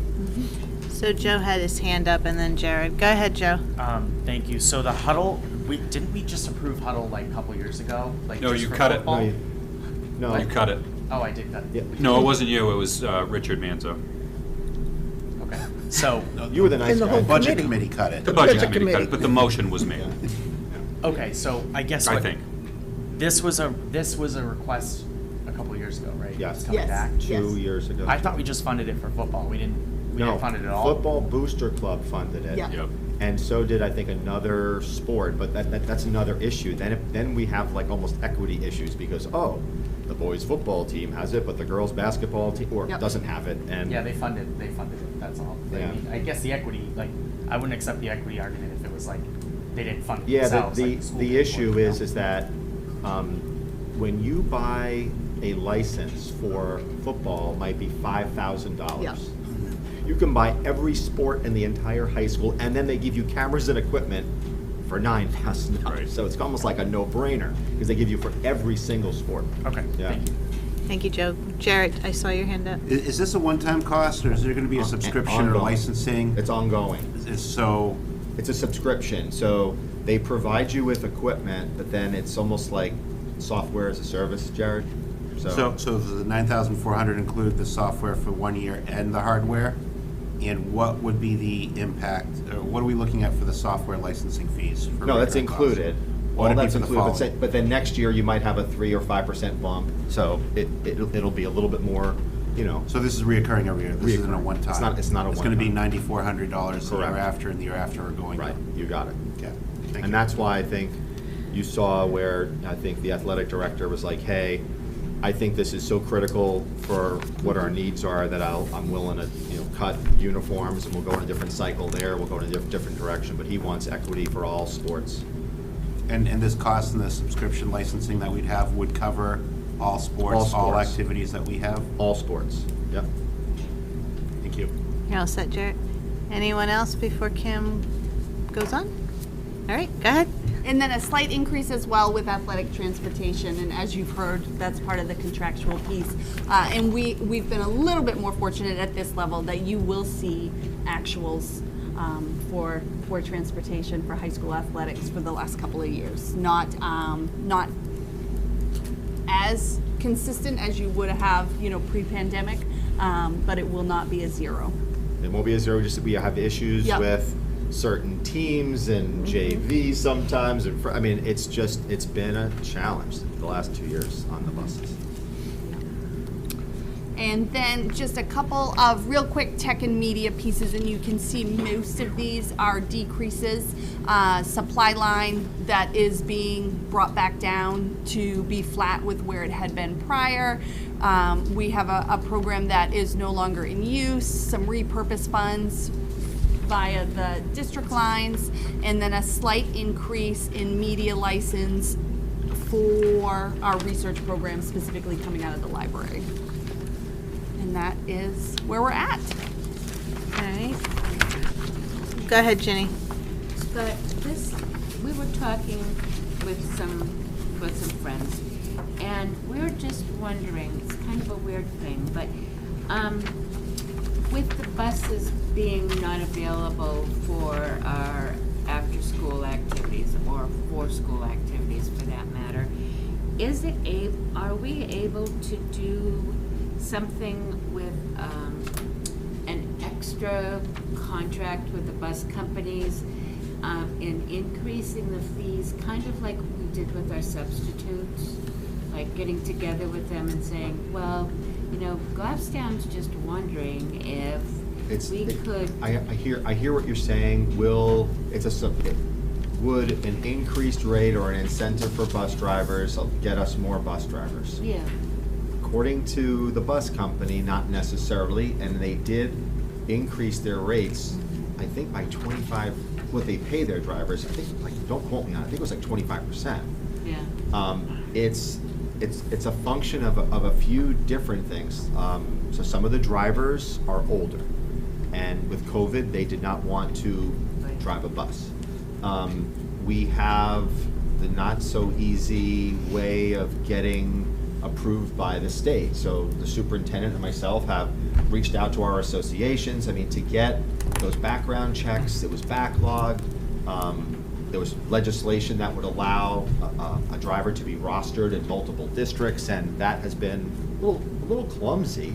But that's really more of the challenge than necessarily the wage rate. And also, I think I mentioned at one other board meeting that you're talking about a job that, you know, you work for a couple hours in the morning and then a couple hours in the afternoon, and for a lot of folks, that's just not a great schedule. We've been talking about, hey, do we have jobs in the school where they can do the bus, drive the bus on both sides and then work in a school doing something, whether it be food service or a custodial work or something.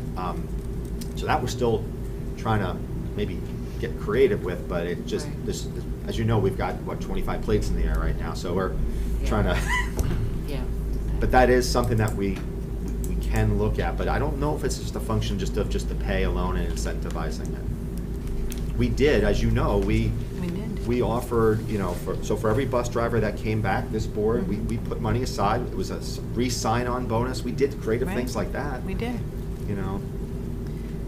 Thank you, Jenny. Go ahead, Jared. Thank you, Mr. Chair.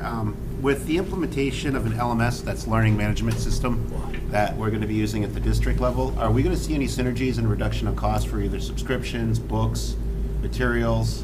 When do we start looking at baking that into our budget as well?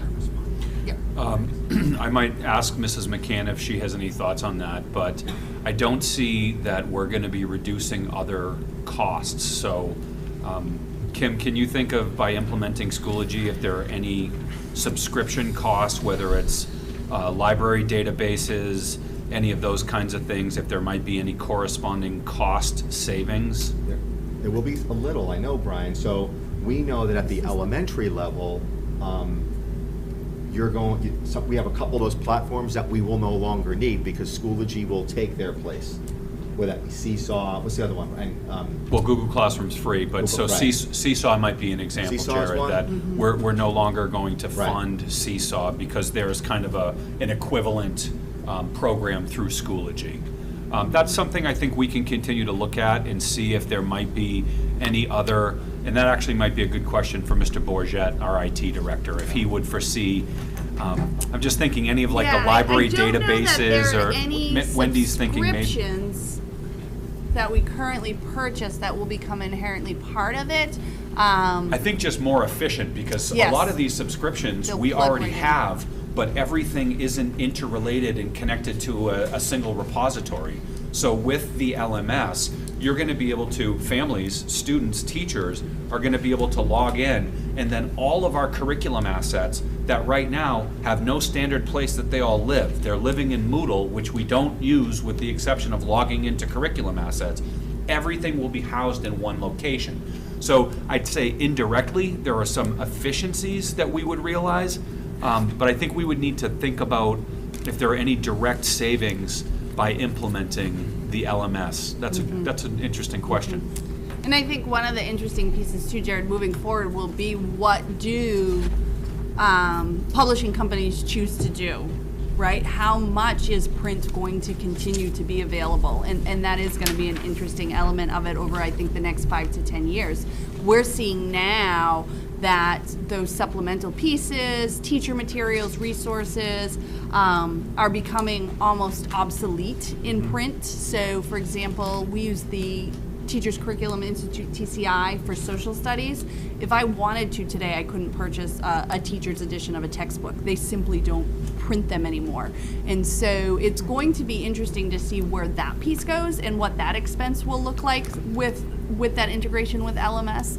I'm not a huge proponent of only digital text for students, and I think there's a lot of brain-based research to support that. There's still value in having a print textbook, so there's definitely offsetting pieces there that may be driven by publishing companies down the road. If I could follow. Go ahead. And just to build on that, it might be more of a curriculum debate that would feed over into budget, but having open source that we use, I mean, we use open source textbooks all the time at the collegiate level. Yep. And, especially for the non-core material, that would be Yes. a reduction in textbook costs and things like that, again, those would be more curriculum-based decisions that would bleed over and reduce the budget. I'd be interested in seeing some of that kind of work as well, now that we have an LMS that we're going to be bringing online. Good point. Oh, go ahead, Shane. Thank you, Madam Chair. I believe this is the only presentation that we've seen so far that didn't have special ed costs noted. Is that because you don't foresee any drastic changes, or? Correct. Great. Yep. Thank you. Anyone else have questions for Ms. McCann before she sits down? I just say I need the curriculum cuneiform. We'll do our best. Yeah. Thank you, Kim. Thank you. Can we just hit, I have a pointer here, so I'll just use that. Oh, Thanks. all I right. appreciate it. All right, so food service. Yeah, so I got sewer and food. What? In the same breath. Great combination. Start with the food, please. What? It's good marketing. So, Megan Bizarro is our food service director, and as we mentioned at our last meeting, Megan's pretty much out straight, so they've had difficulties with staff and staff shortages, so she's kind of doing everything, she's kind of doing it all. So I'm here tonight just to kind of go over her budget. For those of you who don't know, the food service budget is self-funded, meaning that the revenues that you get from student sales, whether it be breakfast or lunch, as well as monies from the state and federal government, offset all of those expenses. That's in normal times. As the board knows, and as the budget committee also knows, due to COVID-19, our revenues took a pretty big hit, more or less the lunch sales component. We also, there were waivers for lunches and breakfast as well, and that caused there to be a revenue shortfall which the board had to use general fund monies to keep food service going. So with that, you'll see on the slide here that for the most part, the food service budget is fairly level. It's a slight decrease of about $4,000 from the current year, and that's mostly due to staffing. Megan has made some staffing changes in some of the schools, Bartlett most notable, where there's fewer hours here and there, and changed some shifts around. So it's mostly on the labor side. As you know, Megan is our food service director. She has 4 head cooks, 3 assistant head cooks, and then there's a lot of part-time people, 17 part-timers.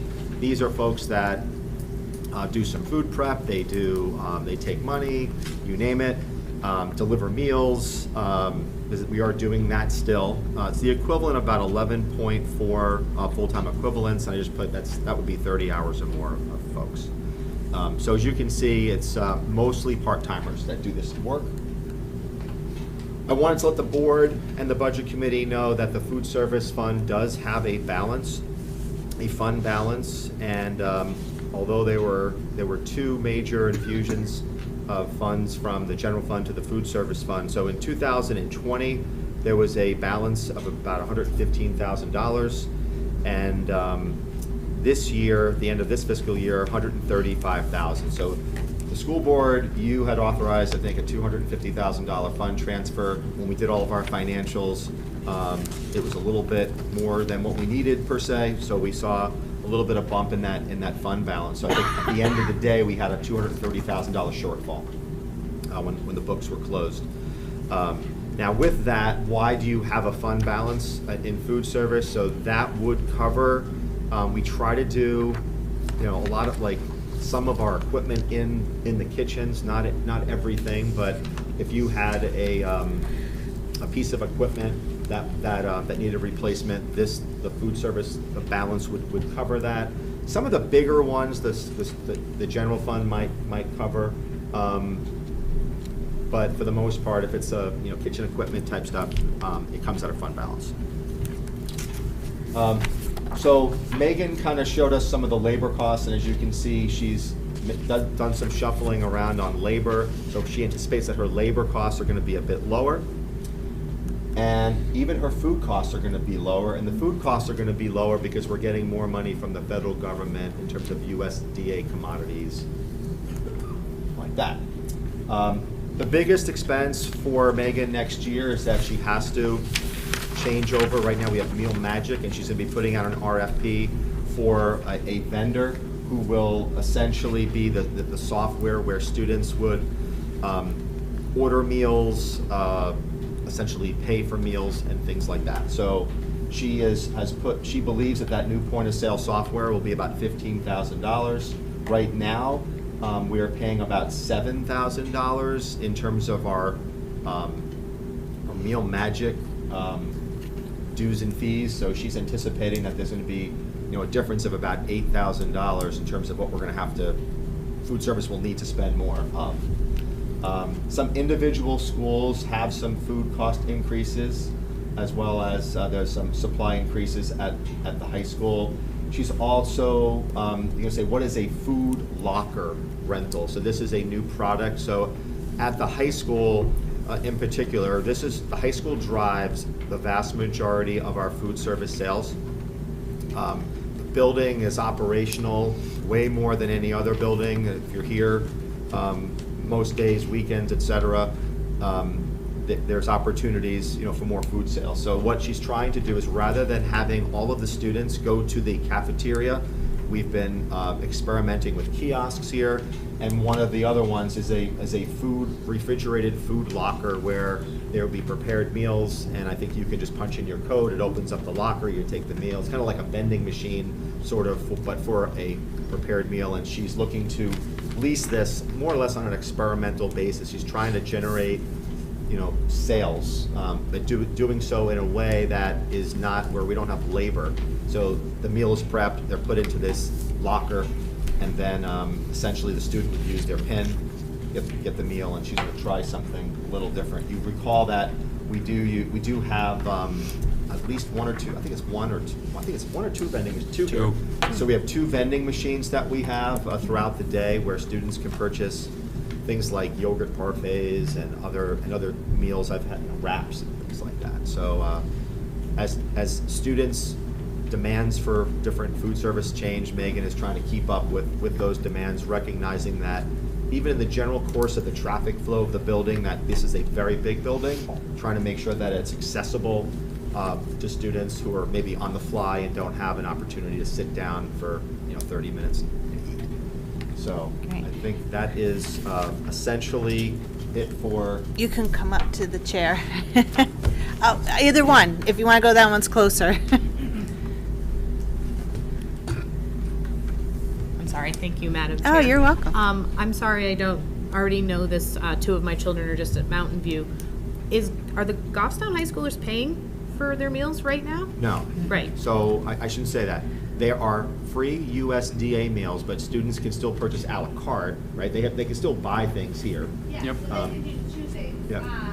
They can purchase add-ons. Add-ons, yeah. The kitchen staff runs kind of a snack shack. Mm-hmm. And they can also purchase essentially for the growing bodies. But you raise a really important question, which That was, is, over the last two school two years, years now, yeah. we have, the federal government has paid for all school lunches. So we have, essentially, lunches, breakfast and lunches are free to anyone who wants to access them. And the board will recall, and I think the budget committee is aware, that we did food distribution programs all last year. So anyone could pull up and get a box of prepared meals, of different commodities, and all of that was free. Which is great for the people who need it.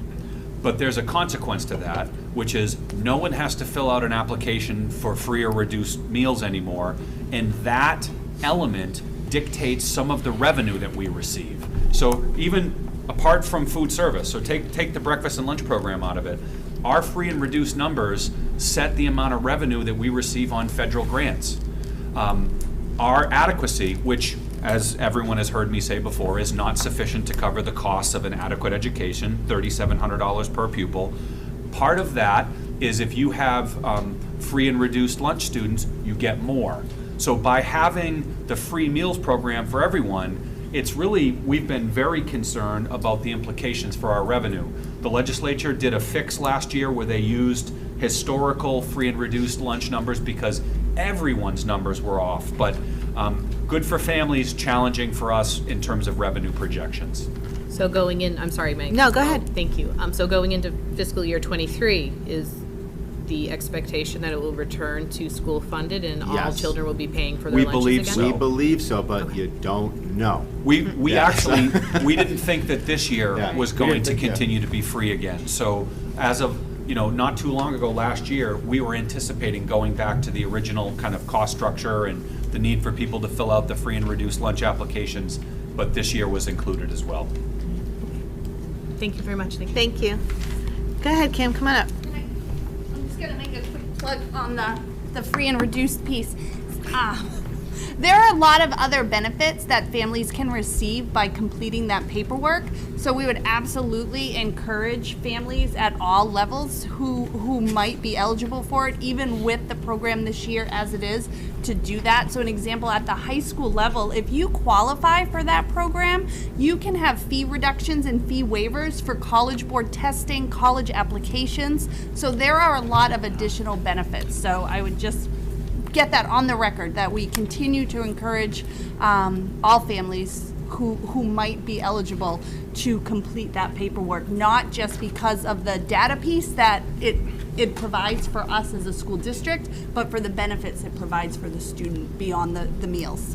Yeah, that's a huge thing, Kim. I don't Yeah. think we've ever really talked about that before, and especially with testing fees. Yes. That can add It's up. significant. Yep. Yep. Go ahead, Peter.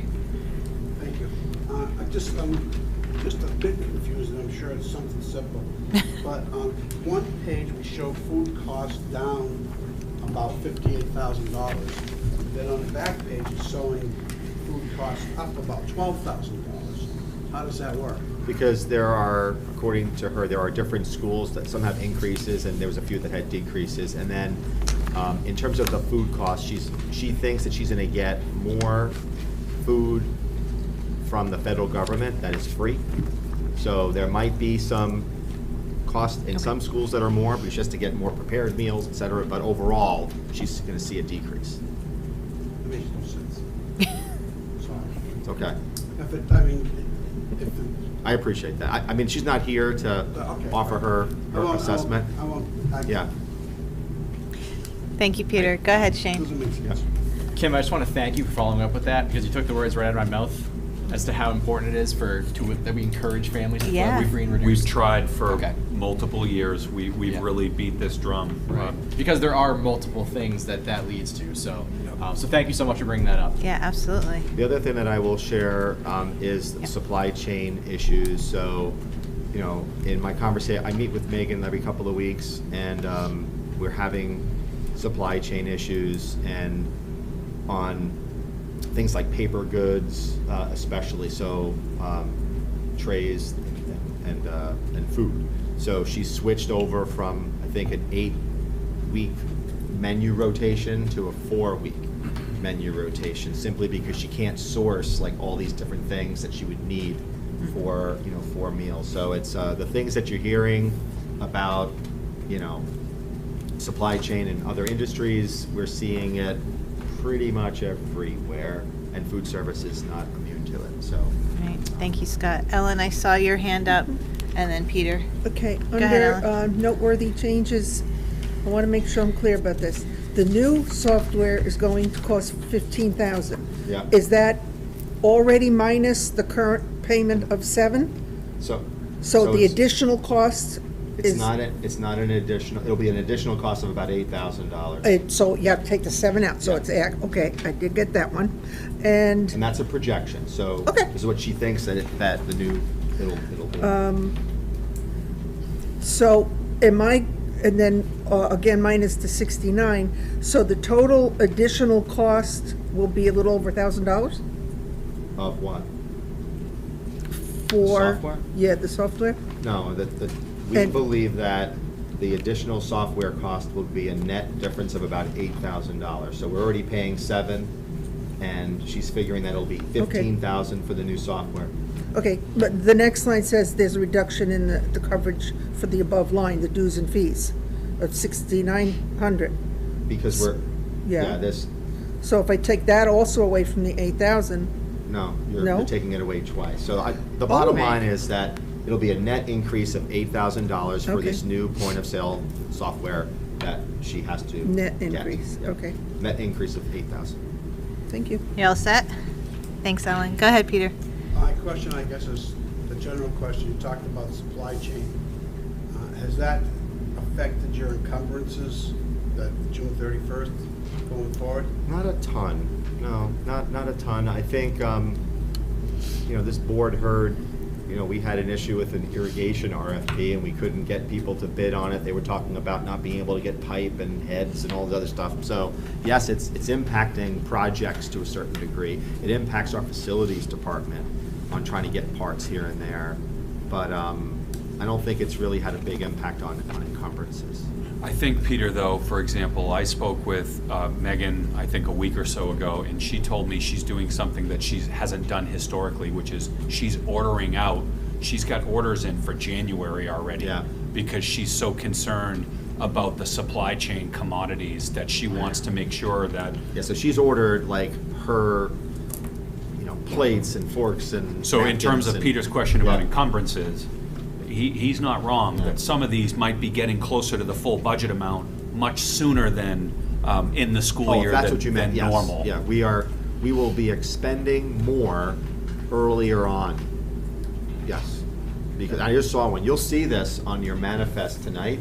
I think it's on there, like 25,000 for, you know, for performance food service. We don't usually see numbers like that. But the she's reason is buying- because she's buying things in, over the winter because she's so concerned about our ability to source the product that she needs. You hear So, about pork and chicken and everything right, else. so Yeah. those encumbrances, you know, probably will look like, you know, we've spent, you know, 2/3 of the school year, but it's the middle of the winter. So some of those encumbrances will be ahead of schedule. Go ahead, you can come to either here or over there. I think I can speak loud enough. Well, it's for people on TV can't hear you. And just say your name, please. Evelyn Redmond, Budget Committee. Thank you. Is that going to impact your requests from the town as far as your payment schedules? We do not think it will have any impact in terms of our, we call it a drawdown or a disbursement request from the town, no, because we try to keep, you know, a minimum of $2 million in our checking account at all times, and it fluctuates between 2 and 4.5 million from month to month, and so I don't think that this will have that impact. All right, thank you. Thank you. Anyone else have questions for Scott on the food service? All right, seeing none, that concludes. I had Oh, one you have more thing something, that I did Ellen? wanna just- Oh, hang on, It wasn't Ellen. food service. Oh. That's why I didn't raise my hand when you said food service. Okay. What is it on? Okay, generally speaking, I think this has to do with revenue. adequacy money that we get from the state, someone before said it's $3,700 per pupil? Oh, Approximately. Approximately. And there are some circumstances where it's slightly higher, so Okay. yeah. I'm doing a generalization, and I'm not sure I'm going to get the right terminology, so. The student accounts, education accounts that the state has, the kids Freedom can. accounts. Okay, if we have children, and we do, that choose to go to either another place or homeschool or something, they receive a percent of that money themselves from the state, like 40%? You're smiling. I'm smiling at Representative. I'm ready to go. Alexander. Well, I ask questions, I walk around, I ask questions. And, So here's the fundamental problem, and then I'll let Joe speak. I want to know if my numbers are right. So what Ellen is talking about is these new education freedom accounts, and I do want to say, as I say all the time, I support a parent's right to choose to homeschool your child, send your child to a private school, religious school, whatever parents want to do. But the fundamental problem with allowing adequacy money to go to, just as an example, to homeschool students, they didn't make the pool bigger. Right. So my concern is, unless there are increases, and I know that the Education Trust Fund is a complicated topic that has a lot of different elements that fund into it. But ultimately, the overall pot hasn't increased, and that's our concern, is that we feel that adequacy is too low as it is already. Right.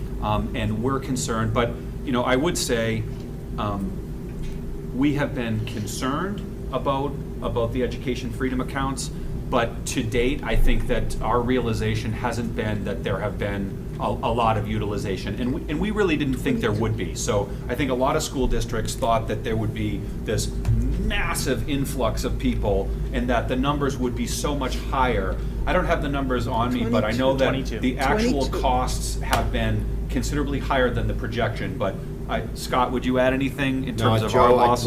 Joe and I communicate on these types of things, so he has refreshed numbers as of today. Yeah, I called them today in preparation for this meeting. It's 22 students have applied and been accepted for education freedom accounts in Goffstown.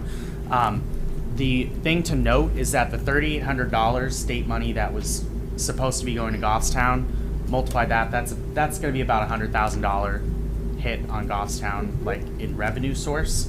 But if you look at the average per pupil expenditure that Goffstown is going to be, it's going to go up because Goffstown's keeping the $12,000 that we give per student. It's still going to Goffstown schools, even though the student isn't necessarily enrolled at that school. So the only money that's being cut is the $3,800 of 22 students. So you're not going to see a big. We'll debate this. This probably isn't the time. Yeah. You know, being mindful of everybody and the fact that it's Right, we already still 8 got a o'clock. full agenda. Have a cup of coffee and fight it out, boys. Yeah, I go guess the ahead. bottom line of my question is, I we know. are going to be, I figured it out to be about 32,000 based on information that may or may not be right, but we are in fact going to be losing revenue numbers because of these accounts. Potentially, it depends upon where these kids were. You know, they may have been homeschooled, and if they were homeschooled and they took advantage of this program, then we were never paying in the first place, and now they're getting the Okay. $3,800. So Okay. in defense of that, you just don't know. Now, if a student who is currently enrolled Yep. here decides to go to another school, then yes. But then it you is could- taking money away from the revenue we would get. Potentially, yes. Okay. Potentially. I will say there was a lot of drama around this earlier this year, and I just want to say 22 students out of 2,000, I think we did our job. When 22 students, it just attests to how great Goffstown public schools are when only 22 out of 2,000 students chose to take advantage of this opportunity. And now I can sleep better at night because I know those 22 students are finding a better school that fits their needs. So that's what I'll say. Thank you, Joe. But I don't want to get in that argument. No, no, we're talking budget presentation. So food service. Anybody have any questions on food service? Did you have anything else to add, I Scott? was just gonna say that I'm gonna cover things like capital reserve fund and other things, when we do budget committee meetings and we do school board deliberations, I'll update you, on those types of things. And then, for those of you who weren't here for the first meeting, if you have any questions, just give me a call, and I'll be more than happy to go over with you. Mark was here for the first meeting, right? No. Oh, because we had a. You had a meeting. You had a You meeting. yourself had a meeting. Yeah, we had a meeting. Well, thank you. So yes, that concludes our presentation, School so, administrators, please go home. yes, everybody can go home. Thank you all for coming We're out. not going through what is and isn't in the default? Not yet. No, we're not for this till meeting. workshop. Okay. That's another meeting. Yeah. Thank you, everyone. So we do lose money. Now, I didn't get to ask my other question. All right, so we're gonna move on to our regular school board meeting. And I'm gonna open to public comment. Ask that question. I mean, I'll wait. just like our 22 weeks. We'll get to that. Yeah. How do you turn this damn thing off? And that kid's cost the same, but No, we're seriously, getting how do you log off on this? So I need you guys to leave. If you're gonna leave, we're still on TV, and we need to finish our meeting. See, I figured out it's intuitive. Go talk in the hall. Thank you. And they don't give us enough. That was my position. It's anarchy. It's anarchy, I know. Thank you, guys. Have a nice night. philosophy.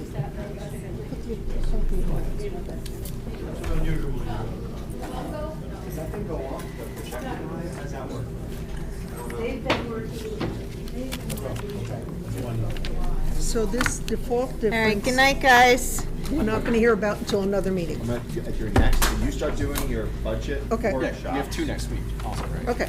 No, in 2 weeks. 2 weeks, sorry, 2 weeks. All right, so I'm gonna open to public comment, but it looks like everybody has left, and we don't have public comment. So we're gonna move on to the approval of the September 13th school board meeting minutes. Did everybody read them? See anything? If not, I'll need to take a I'll motion move to approve it. I'll second. by Ellen, second by Shane. Any further discussion? Yeah, I have not read them, so I will be abstaining. Okay. Didn't I have an will, opportunity. I All haven't right, studied them closer to, so. Is it appropriate that we maybe table unless if people have actually read them? I don't know if the majority have. have I you? read them. Yeah, I read them. Did Okay. you read them? Okay. Jenny, did you read them? We'll see, thank you. Did I read what? The minutes. We have a motion on the table to approve the minutes, but Jared said he hasn't had a chance, and Ellen did, I did. No, I did not. that you didn't have it. No, Okay. but I'll move to approve it. That's fine. All right, so I have a motion by Ellen, a second by Shane. I'll do roll call. Retta? Yes. Ginny? Yes. Jared? Abstaining. Janelle? Dan? Yeah. Ellen? Abstain. And Shane? Yes. And Heather, yes. So we have 2 abstentions, the rest yes, motion passed. So now we get into committee reports. Scott, finances? Yep. Tonight you have a manifest of $2,359,661.18. And I just, for the sake of time and everything, were there any questions? I sent it out to you. You get this in advance. And you already talked about the food service being so Yeah, high. so the food service Yeah, you'll go see ahead, is much Shane. bigger. Yeah, I was gonna say, the only thing I would say is, guys, I think in the presentation you said 25,000, but it's closer to 34,000. Yeah, So, yeah. that's all. Yeah. Anyone have any questions on this? So I'll take a motion to move it forward. So moved. By Shane, do I have a second? Go ahead, second. By Ellen, any other discussion? All right, seeing none, I'll do roll call. Retta? Yes. Ginny? Yes. Jared? Yes. Janelle?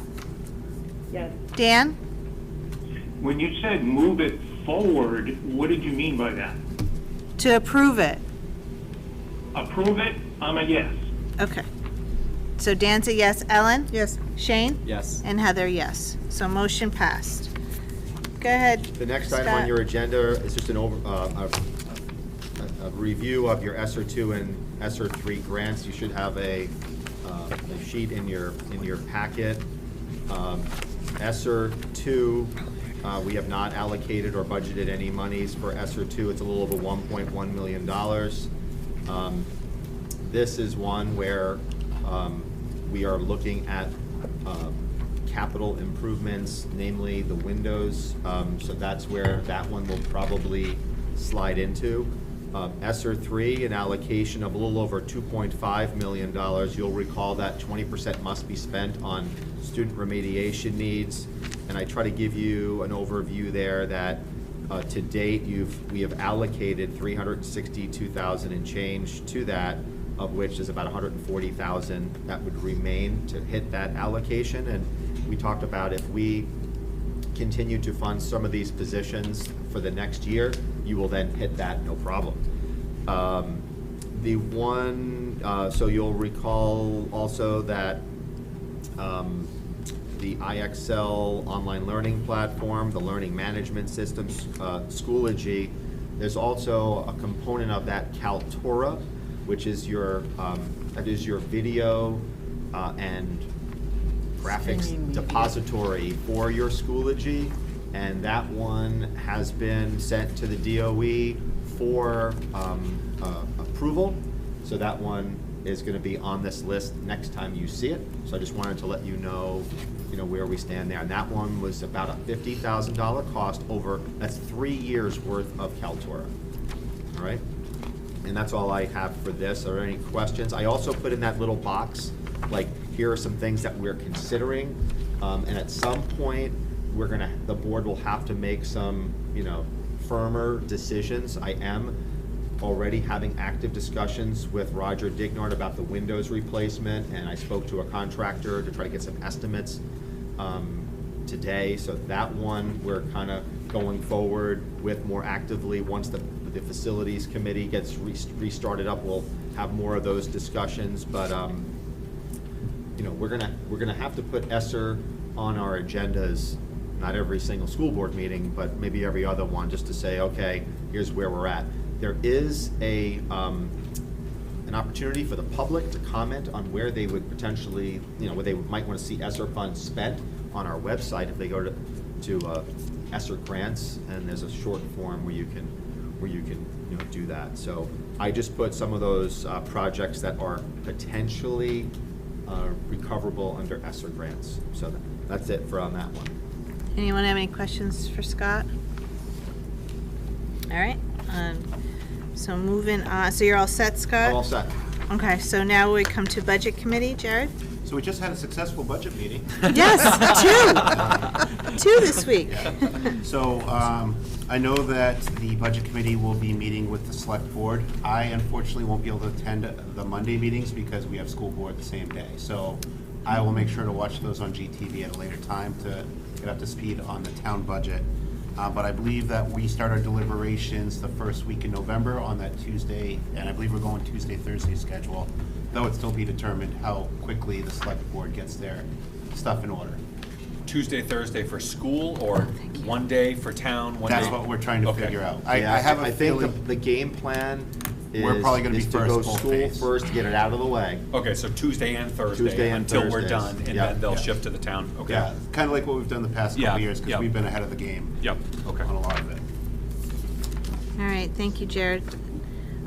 CIP Committee, Ellen? Yeah, actually, CIP, as you know, has finished.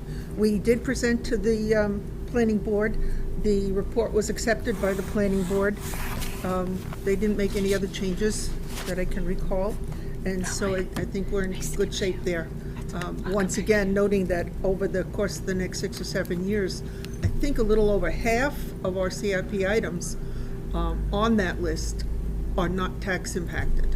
We're using the ESSER grants and various Yes, we hope to use the ESSER grants and other revenue sources, and they were all indicated on there. But I think it's good for the public to know that while there's a hefty amount of money in the school CIP, we are using the grant monies from different places to offset the tax impact significantly. Good.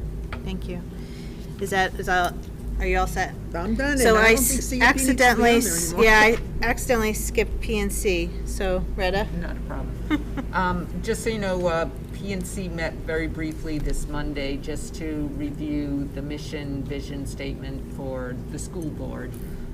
So we've gathered a lot of information together, and we won't bring anything back to this board until budget discussions are over. So our goal is by early November for that first meeting, we'll bring a kind of a boiled down recommendation for us to discuss and decide how to move forward. Perfect, thank you. Stipend committee, Ginny. We have not met, and I haven't gotten any info about any dates. Well, we scheduled an update for the full board at the first meeting in November. So we're anticipating that work will be done by then, because we've already put it on the agenda. The full board of what? This board, for an update of additional information. Okay. I'd really like to have a stipend committee meeting before then, though. That is anticipating that will be happening. Okay, thank you. Heather? Yes, Ginny, Ellen, thank you, Ginny. We have spoken about this a number of times. We have a teacher rep coming to our meetings, a teacher from our high school. Hopefully we'll have more. I would like to receive from administration, I don't know if I need to make a motion to this effect, that a stipend amount be recommended to the board for those people. Well, that's why I sent you an email that we'll be discussing this November 1st. Okay, I didn't open it then. So Okay.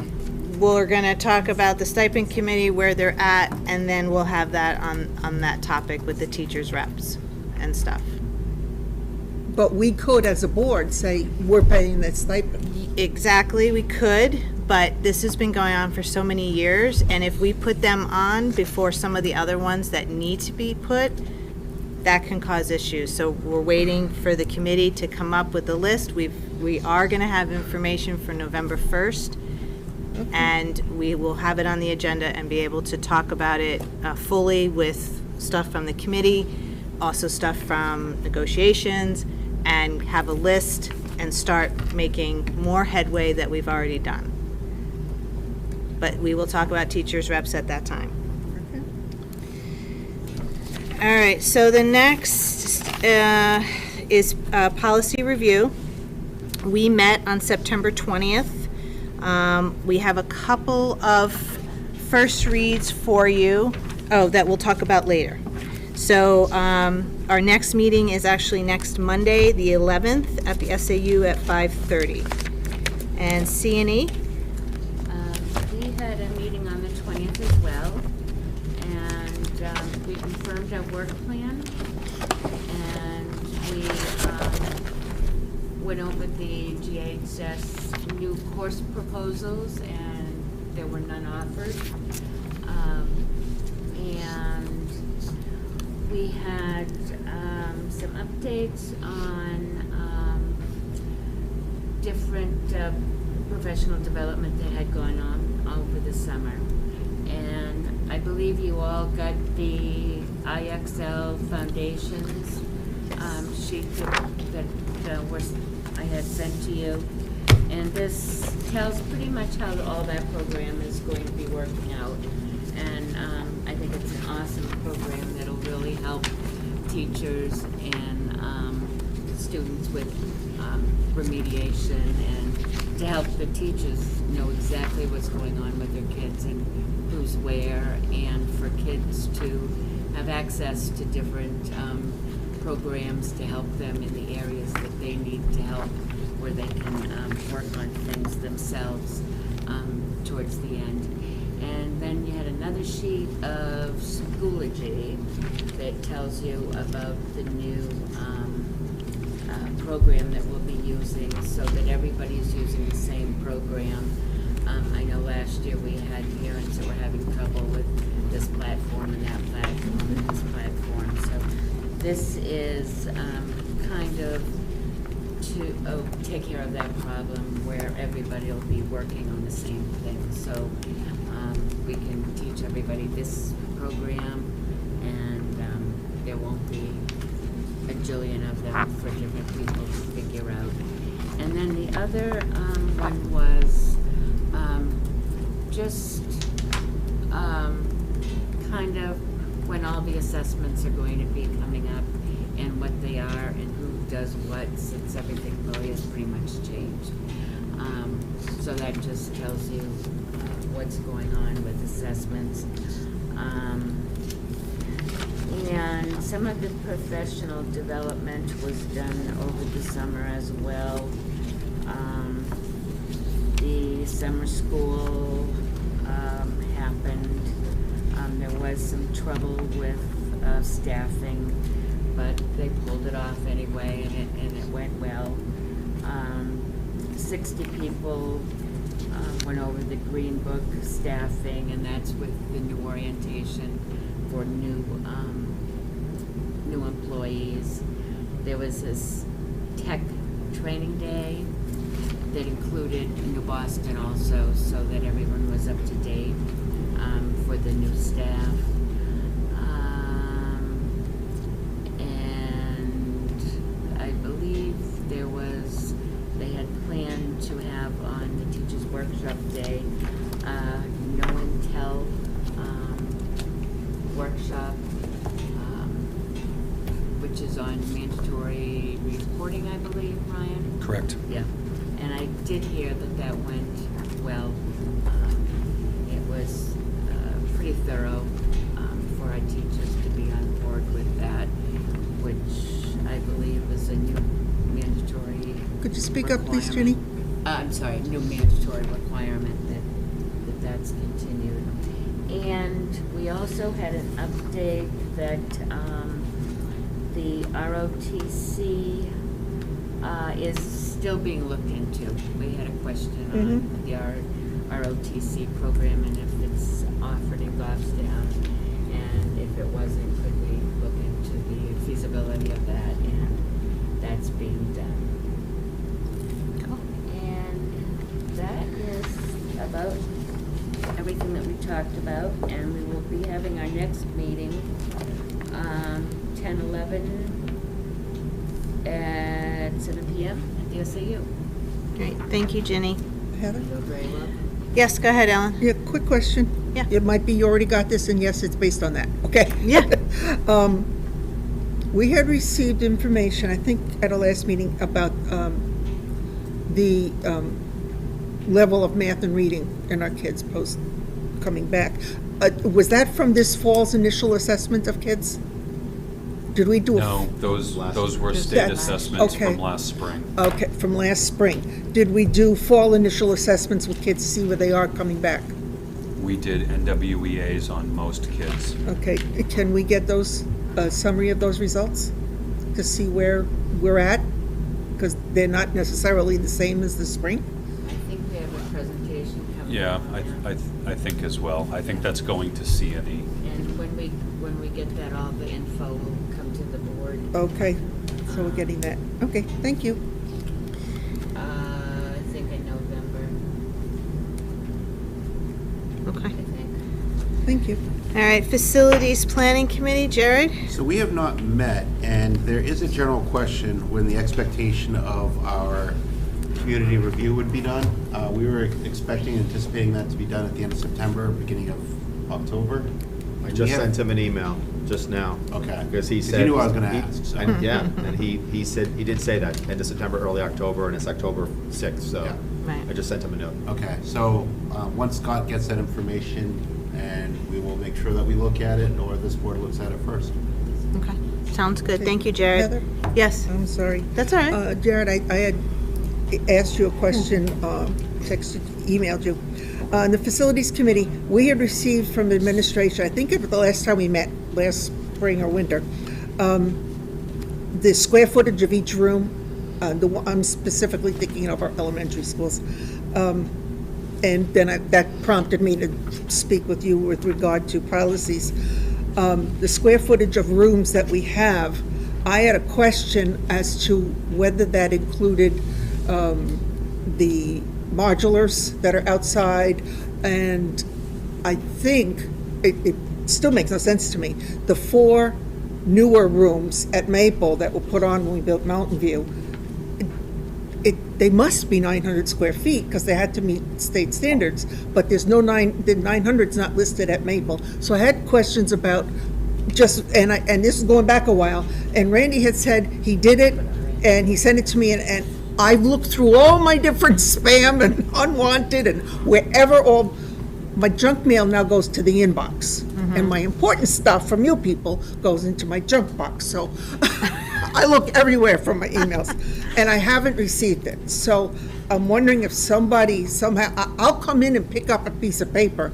I'd like to see that review, and let's make sure it's So what, accurate. you want the square footage of each class? Well, we got room? that, but I questioned, In some of them I knew Maple? couldn't be right. What are you trying to get from the outcome? I'm just it- trying to say, because we have got 25 plates in the air. I'm just, Okay. like, what are you trying to get from it? What I was working on, and based on the information I already had, was the number of children, like we always say, so many of our rooms, the vast majority of them, are well below standard size, the 900 square feet or so.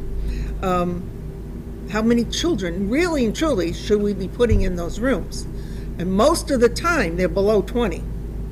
And I'd like to see us be clear with the public and for us as a board to understand that putting 22, 23, 24 kids in these sub-sized rooms is not what we should be doing, and to help emphasize the need for spaces in our schools. But I don't want to do it if I know some information just isn't right. And that's my point, to use it for a more overall look at our space needs.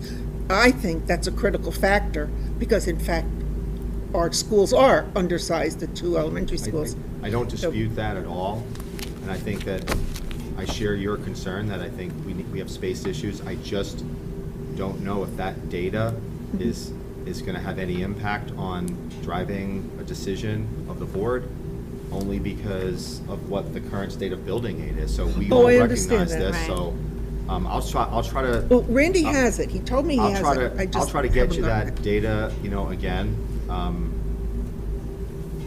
And I don't know, you don't have a computer on you, do you? Not here. Okay. Thank you, Scott. And Just- we're still just a working on that request to have policy, that policy that review. information. Thank you. All right, so moving on, the SAU Joint Area Subcommittee, we met last Thursday, and we will discuss that in non-public tonight. SAU Executive Committee meeting is going to be next Tuesday, the 12th, at 5:30 at the SAU. Then the SAU Policy Review Committee meeting is going to be on the 21st at 5 o'clock, and that is right before the SAU Board meeting, which will be on the 21st at 6 o'clock at the SAU. And then that comes to Superintendent's report. Oh, Hey, Heather? yes, Dan? You said we were gonna talk about the first read later, but I don't see it on Yeah. the agenda. Are you gonna bring it up on other business? It's under new business. First I reads. don't see it. Maybe I don't have the newest agenda. Okay. Yeah, it's on new business. It'll be coming up soon. Thank you. You're welcome. Go ahead, Brian. Thank you. A few updates for the board this evening. I wanted to let you know that the board may recall you approved a high school trip to Costa Rica, I think in 2019 at this point. It's all kind of blending for me. They weren't able to go on that trip, and that has been tentatively rescheduled for late June of 2022. So I wanted to let the board know that. This is something I fully and completely support, and believe that travel teaches incredible things to people. We will be resuming the 3 things, so that's something that you can look forward to, having a production of a short video after school board meetings. We are very fortunate that Mr. McCune is still willing to help us with that project, so I wanted to let you know that we'll be reinitiating that. I know the board is aware of the tragic suicide that we had last week. As part of that, I want to let you know that we've partnered with Crispin's House Coalition for Youth, and Mrs. McCarthy has been working on scheduling an informational session for parents next week. We're going to do that on Zoom so that people don't have to come out. They're able to watch it from their homes. So Diane, who is just such a great supporter of the school district, and certainly Crispin's House is a great partner. So we'll have information. I think I'll be sending that out tomorrow. I think we have all the information finalized. I wanted to let the board know staffing continues to be a significant problem for us. This was something that you heard me talk about last year. This year is no different. So we have been exceptionally short in our ability to cover classes, our ability to have subs, to have, so just in general, our staffing continues to be very problematic for us. Heather already mentioned the athletic and co-curricular update at the first meeting in November. We'll have some additional information, including the costing out of the school board stipend requested amount running through the formula. You received a handout this evening on updates from Constitution Day, so there are a number of updates by school, and if you have questions, I'd be happy to bring those to Mrs. Barry. We were again randomly selected for, I think, the 7th consecutive year for NAEP testing at Mountain View. This one irritates me more than most topics. We participate in this. It takes away time from instruction. It has logistical implications of how we're able to do this, and we get no data. So, again, randomly selected, 7th consecutive year at Mountain View, and this year, Maple Ave 4th grade also got selected. Can you opt out of these? You cannot. 7 years in a row. It's Random. How random is 7 years in a row? I try not to be cynical on this one, but I fear that I don't do a good job, because every year I get the letter, and Mrs. Moran reluctantly brings it to me because we know what it is, and it changes the trajectory of the next 20 minutes of my life. But I bounce back. And again, this is problematic because we just don't have time to be doing this. Right. And and again, we get no local data that's meaningful for us. We don't get, anyhow, sorry, I go down a rabbit hole. A couple of updates that I think, if you haven't heard, I thought were really pretty incredible. We are pleased to share that we have a couple of Goffstown High School students that have been recognized as part of the 2022 National Merit Scholarship Competition. I'd like to congratulate and commend Garrett Versosky, as well as our own Mr. Caleb Hagner and Gabriel Brigham, who have been identified. Gabriel and Caleb have been identified as semifinalists, and they'll have the opportunity to continue in the competition for roughly 7,500 scholarships being awarded nationally, worth $30 million. So more information can be found on their website, but we're exceptionally proud of these students, and Caleb, who is our school board rep, is just a remarkable young man that I couldn't be more proud of. And I've had the pleasure of knowing him since, I don't know if it was kindergarten or first grade, but it's been a long time. I haven't aged, he's aged. And before I get to the COVID update, I wanted to let you know that our own athletic director, Justin Huft, was recognized by the New Hampshire Athletic Director Association and the NHIAA with the Clyde W. Merryhofer Award. And this is an annual award presented to an AD with less than 3 years of service who has shown exceptional involvement in their division in the state. And part of this is Justin completed his Certified Athletic Administrator certificate in a very short window of time. Justin is an overachiever, and we're very proud of him. Moving on to the COVID updates, the state of the state is looking, and I still think trending in hopefully the positive direction. The state is at 479 per 100,000 with a 4.6% test positivity rating, which is slightly down. This is the part that's, I think, most important for board members to hear. On the New Hampshire state dashboard, they've listed that there are 80 current school clusters and 9 current outbreaks. In the state? In the state. I have requested the Superintendent's Association to inquire if we can get data about that. I want to know, what are the mask policies? What are the distancing policies? What are the sanitizing protocols? Is there anything that we can learn from these cases? And interestingly enough, we have had no school clusters and no outbreaks to date this year. So I continue to be grateful, and we continue to hope that that trend continues. Hillsborough County is slightly below the state at this point at 419 per 100,000, and Goffstown, this morning, I believe I checked, and Goffstown was at 30. This afternoon, when I updated the numbers, we were at 36.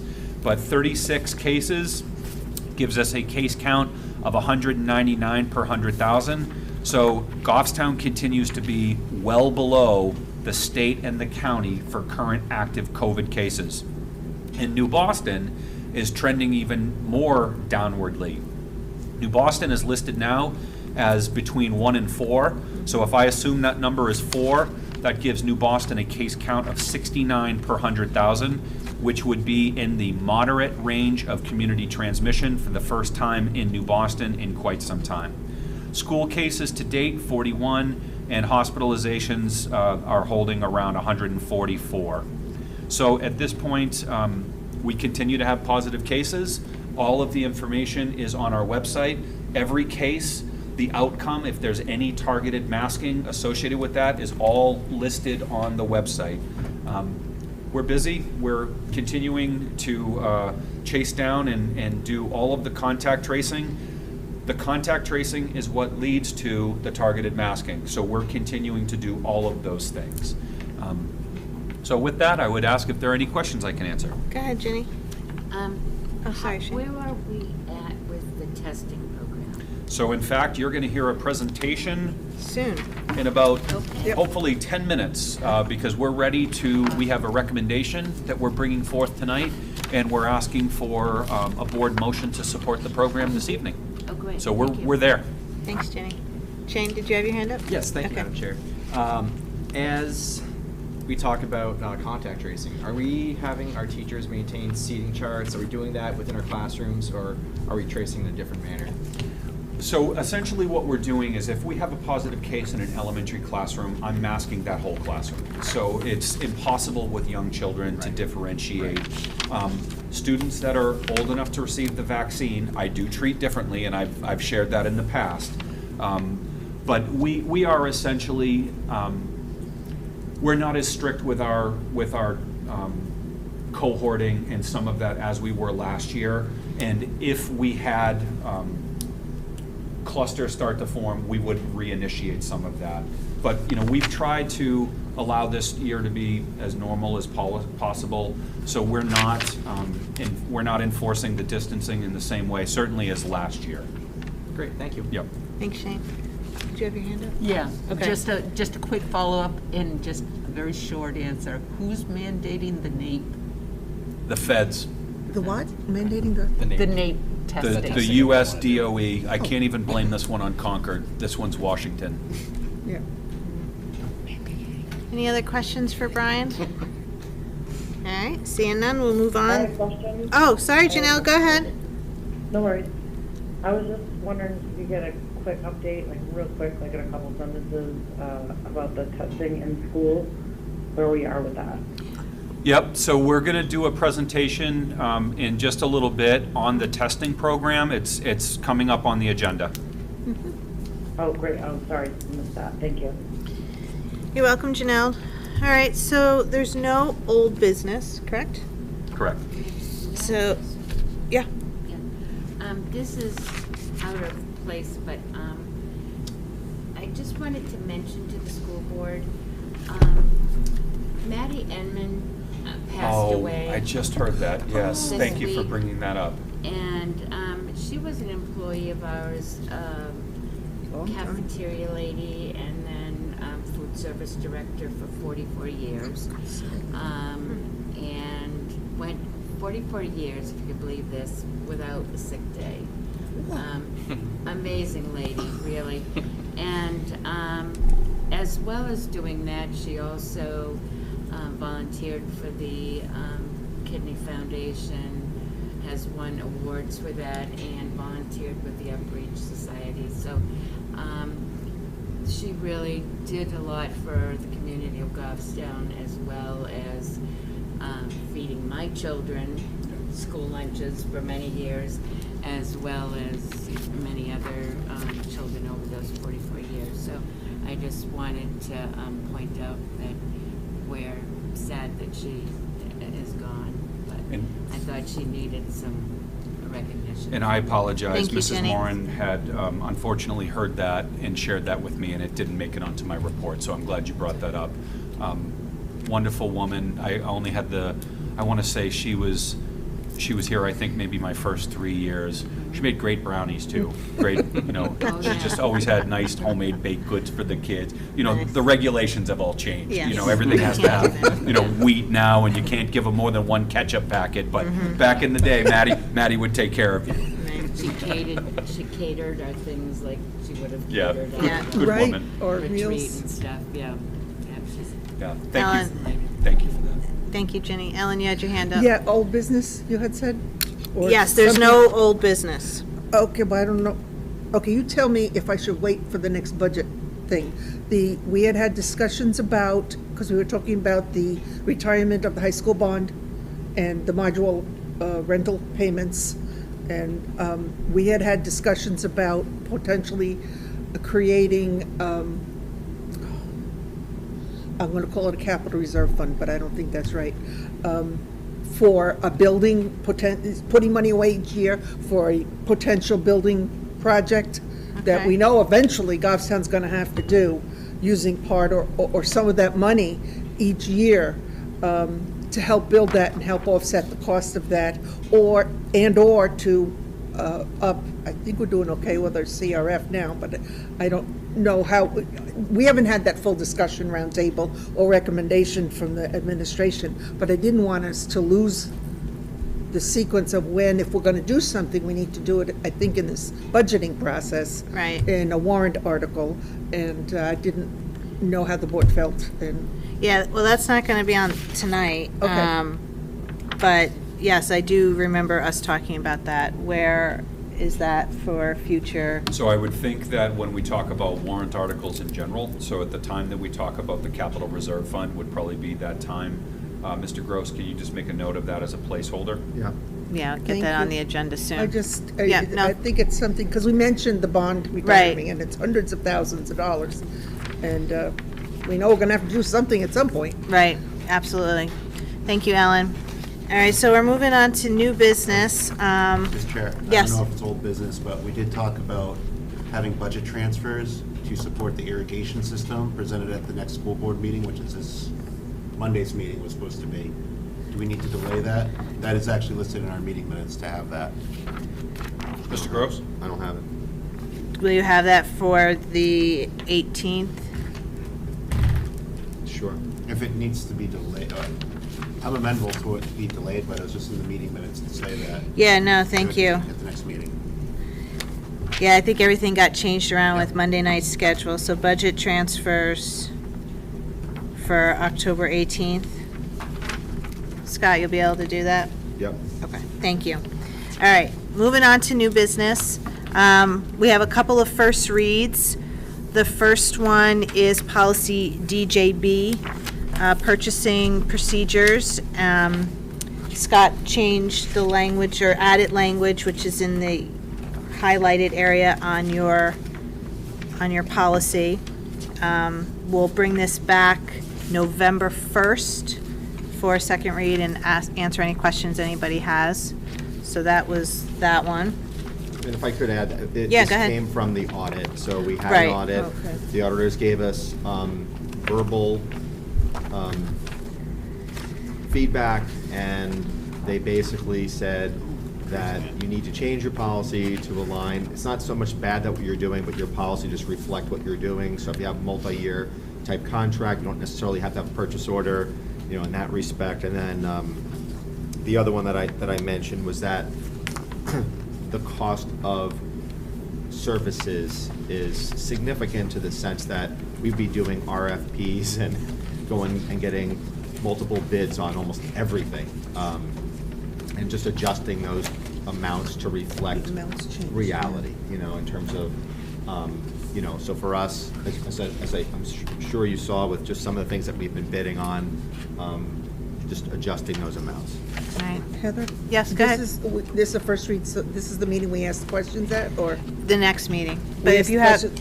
Yeah, I'm perplexed as to why would all goods should be delivered to the Goffstown School District. Goods may be delivered. Why would goods purchased by the school be delivered to someone's home? Scott, you wanna answer that? Because you're working from home. Huh? When we were during COVID, we had situations where people were working from home and they needed like toner. So we shipped toner to their house. So that would be a reason, you know. 'Cause they for weren't in the something. building. You also have a situation where something was needed, you know, more or less urgently. It's during the summer, and you're not sure what, you know, you want to make sure somebody gets something, so it gets delivered and they sign off at their house where they know that they are. And again, we're talking about, I can count on one hand the number of times this has happened. And again, it's with my authority and/or that of the superintendent. It's not. so Right. It's not something, ordinarily, like I said, 99.9% of the time, that's the case. But there are instances where it doesn't happen. right. So the second one, you probably remember, MC brought this to us a few months ago. It's policy JLDBB and the reg, but she didn't bring it to policy committee first, so we requested that happen. She did. Nothing changed with the policy except the reg was taken off the plan. So we can do a first read and come back November 1st and do a second read, but nothing's changed except the reg is off the plan. I'm okay with making a motion tonight if you want to To remove the regulation from the policy. approve the regulation being removed from the plan. I mean, you guys But can think we still have about the it. regulation, it's just Yes. not part of the. It's not part of the plan. Policy, okay. Correct. I'll move that we do that. It's up to you. We can do it now or we can wait till November 1st. Nothing's changing in vocabulary. It's just Nothing separating. changed. It was It's just just, separating the it was two. just because the reg came off, it had to come through the policy subcommittee first. So it's up to you. It's not a big deal. We can do I'll move this. that we remove the reg from the policy All right. document. So I have a motion by Ellen. Do I have a second? By Ginny. Dan, did you want to add something? I'd like to ask the question only on procedural wise, do we have a regulation or a policy that tells us how we do these things? If we do, we have to suspend it first. Correct. We're not changing No. policy. Because we No. go through the first read and second read, we have a policy to say this is how we approve our policies. Right. We need to Yeah, suspend I that. don't know if we do, but. We do, Yeah. and we We're not have the approving right a to new waive policy. it. We're- Yeah, but we have to waive it. We have to waive it. True. Okay. Move to waive the policy. All right, so I have Ellen, all right, so wait a second. The first motion, I'll withdraw it so that we can waive it first. How's thank that? you, yep, Ginny, Also, thank you. All right, so Ellen, you're going to make a motion to waive the policy. Of, I don't know the I don't know the policy number, but number. to waive the policy It- requiring I can first tell and you second it's reads. BGB, boy, good boy. Okay. Thank you, Dan. Do I have a second? Second. By Shane. And I will do roll call if there's no further discussion. Retta? Yes. Ginny? yes. Jared? Yes. Janelle? Is it BJB? No, B, Okay. G, G as in girl, right? Yeah. Yes. Yeah, boy, girl, boy. Gotcha. Yeah, Is that a yes, Janelle? yeah. Okay, thank you. Dan? Yes. Ellen? Yes. Shane? Yes. Heather? Yes. So motion passed. We waived the policy to do the second Okay, read. I move that So we- now, go ahead, Ellen. Go ahead. I move that we remove the regulation from the policy, but we're keeping the regulation, it's just not part of the It's policy removing it from the document. plan. Yep. All right, thank you, Ellen. Ginny, you want to second that again? Second, All right. Any other discussion? Okay, seeing none. Retta? Yes. Ginny? yes. Jared? Yes. Janelle? Yes. Dan? Yes. Ellen? Yes. Shane? Yes. Heather, yes. So motion passed. Thank you. And the next is now the Safer at School. Okay, thank you. So this is a program that the board will recall we've been working on for quite some time. So in the interest of providing a little bit of background, this is a state-funded program that allows school districts to participate in a COVID testing program at no cost to the school district. So we were very interested in this to start. It's taken a little bit of time to work out the logistical elements. You have a handout that has an overview of the information that provides information about what is the Safer at School screening program. And essentially, the program is an asymptomatic testing program that's federally funded as a COVID mitigation tool. Students will participate in testing on a weekly basis. They will take PCR tests. So the PCR tests will be individually done on a weekly basis for enrollees in the program. Another element that this program allows us to participate in is symptomatic testing. So when we engage with a vendor as a participant in the Safer at Schools program, we were eligible to submit what's called a CLIA license, which allowed us to get free rapid tests from the state. So we looked into and ultimately were not able to move forward with. I was very interested in looking at some kind of a drive-up kind of testing option to look at for families that might not be able to get in for testing. That proved we weren't able to do that, but we will be able to do, essentially, it's an asymptomatic screening tool, and then we will have rapid tests available in all of our nurses' office for any students or staff that have COVID symptoms. So right now, I can tell you, if anyone has experienced, you cannot find a test, you cannot get in for a test. It costs a lot of money for some of these people to get the tests. So if you participate in this program, you're going to be tested weekly, and if we had someone looking symptomatic, we would be able to do the testing on the spot. Now, one of the things that I will tell you that I want to do, but is proving logistically a challenge, is to allow people to opt in and opt out. So, for example, if someone was identified as a close contact of a positive COVID individual, we would allow, the model would be that we would include that person in our testing. So if it's the weekly PCR, or it would be the use of the rapid test, as well as the symptomatic testing, the rapid tests in the nurse's office. We're going to give some flexibility, but you have to be in the program in order to participate.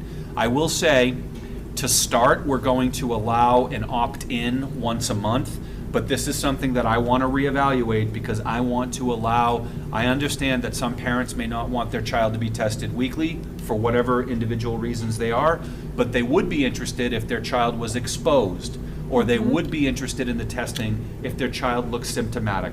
So once we get up and running, I think we can probably do better with those timelines.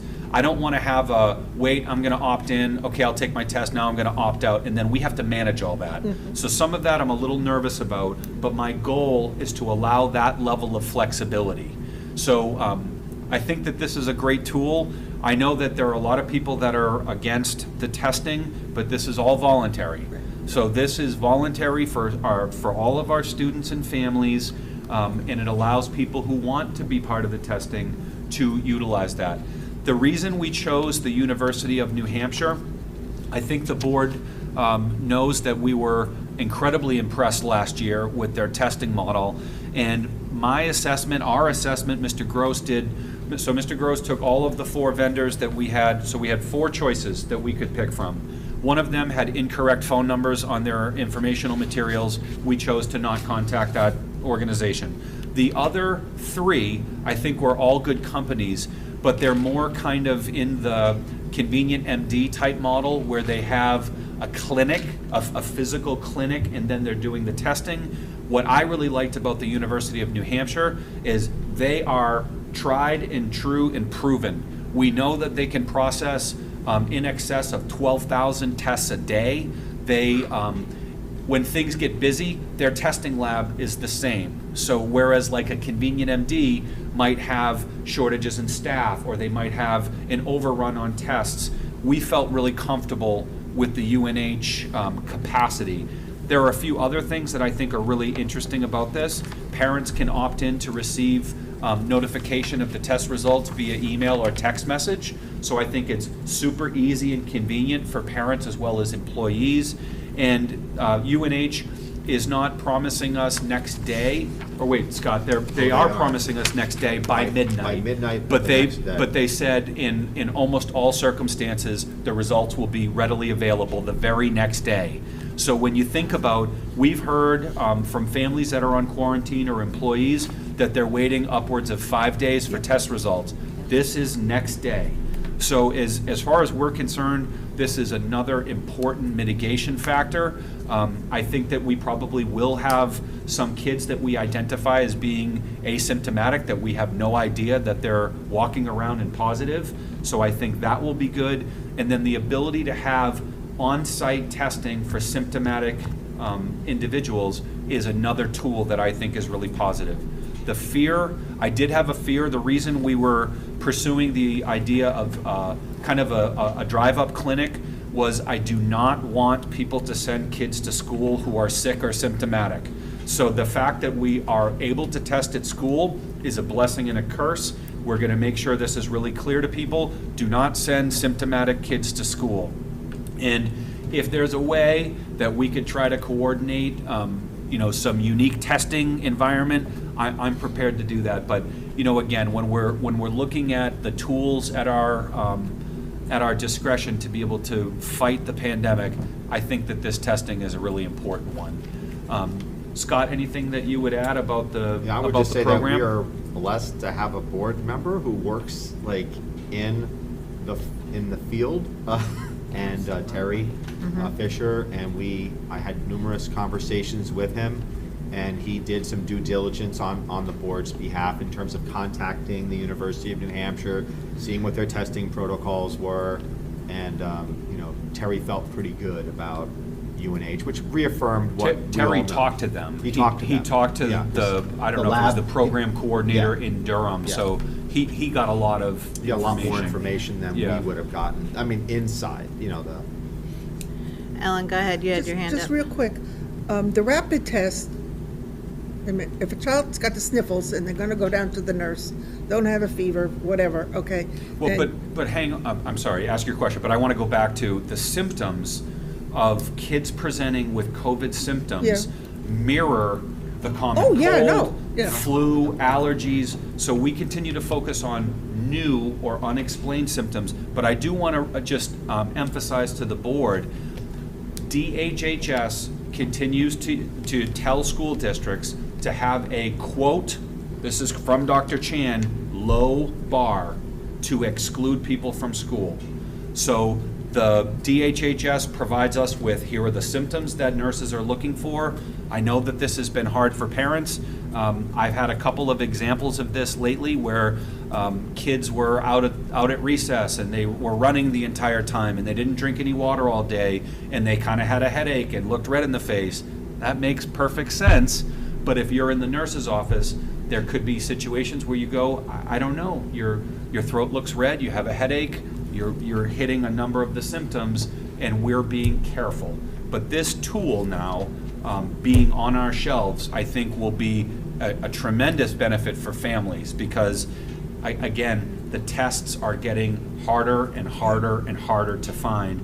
And even these rapid tests, if you're able to buy them, they're not, they're really hard to find, but some of the tests can be expensive. So I think that this is a good option for our families. Go ahead with your the question. This happened to one of my kids in school, sniffles, and they got sent home and took all day long to find a place to get it tested, get her tested. The rapid test, we don't know if the child's positive or not within a half hour. We're sending that out, so the child's still No, missing. the rapid tests are rapid. We are doing it and getting the results right then. You have the results in 15 minutes. Okay, I just wanted to make sure, because so if it's negative, the child's staying in school. Correct. Okay. Okay, I just want to make And sure I how understood that. accurate is that? 'Cause Well, wasn't there a lot of false There's positives? a, with certainly some the, of them? the people with more, and this would be a great question for Terry. I have routinely heard that if someone is COVID positive, the rapid tests are good at identifying it. Okay. They may not be good at identifying if you're not quite, you don't have enough of the viral load in your body yet. You may be positive the next day, but you may not be positive today. So there is some concern about that, and many providers will do the rapid test and the PCR Yeah, yes, they used to concurrently. do that, yeah. But then that creates, everything comes with its challenges. But now, there are some school districts that are excluding kids from school while you're waiting for the Right. PCR tests. I have a problem with that. Yeah. Because if a parent gets a rapid test, according to the state, that's good enough. So now to exclude a kid because we're waiting because their doctor's office or because the parent was more conscientious and wanted to get that PCR test, feels like we're punishing families. So that I want to be, I don't want to do that. I think that that's a hardship on families. Right.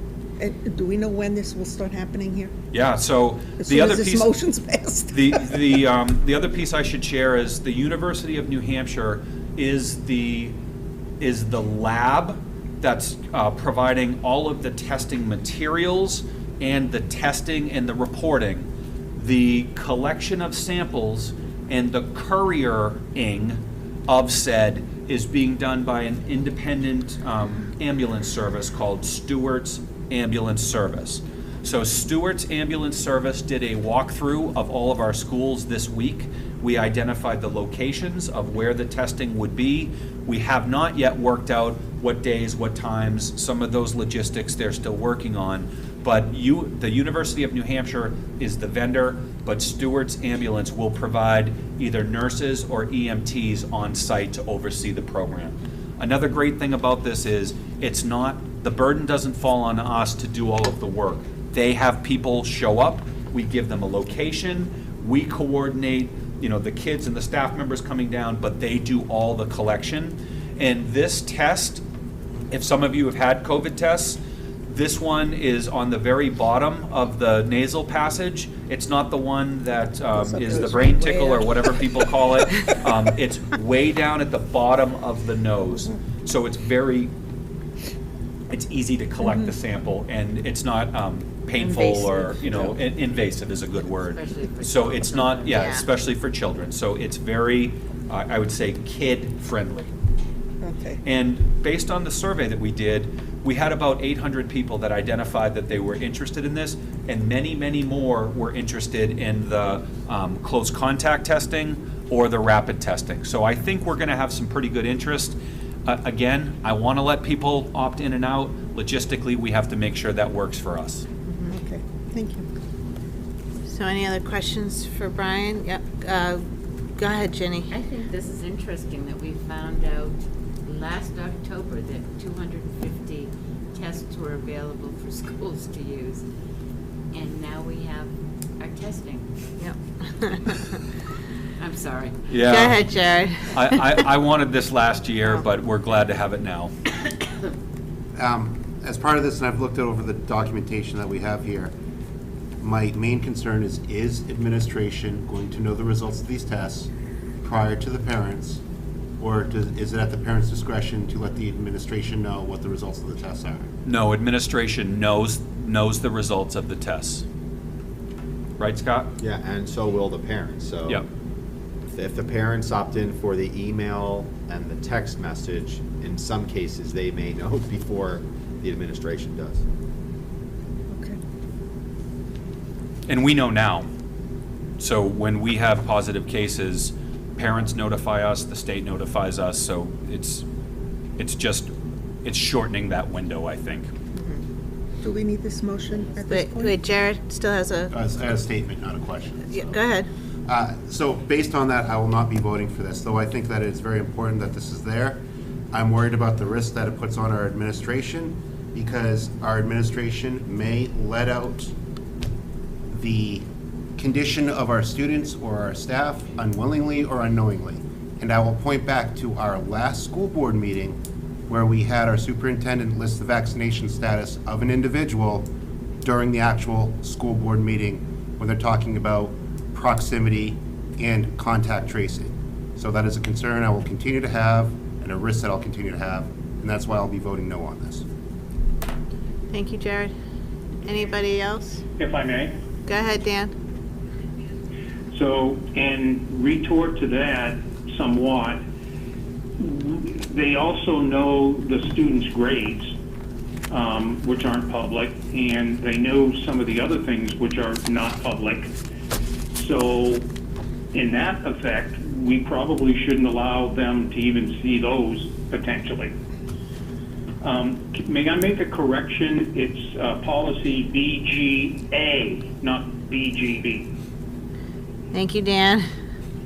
Yeah, item You got B, that? as in boy, a lot of B's there. Thank you. Oh, okay. Denise already knew that. If I may, when you're on that. Yeah, go ahead, Janelle. If I recall, when you're, enlisting your kids in Can school, just speak up a little you bit louder. Sure. When you're enrolling your kids in school, you give the school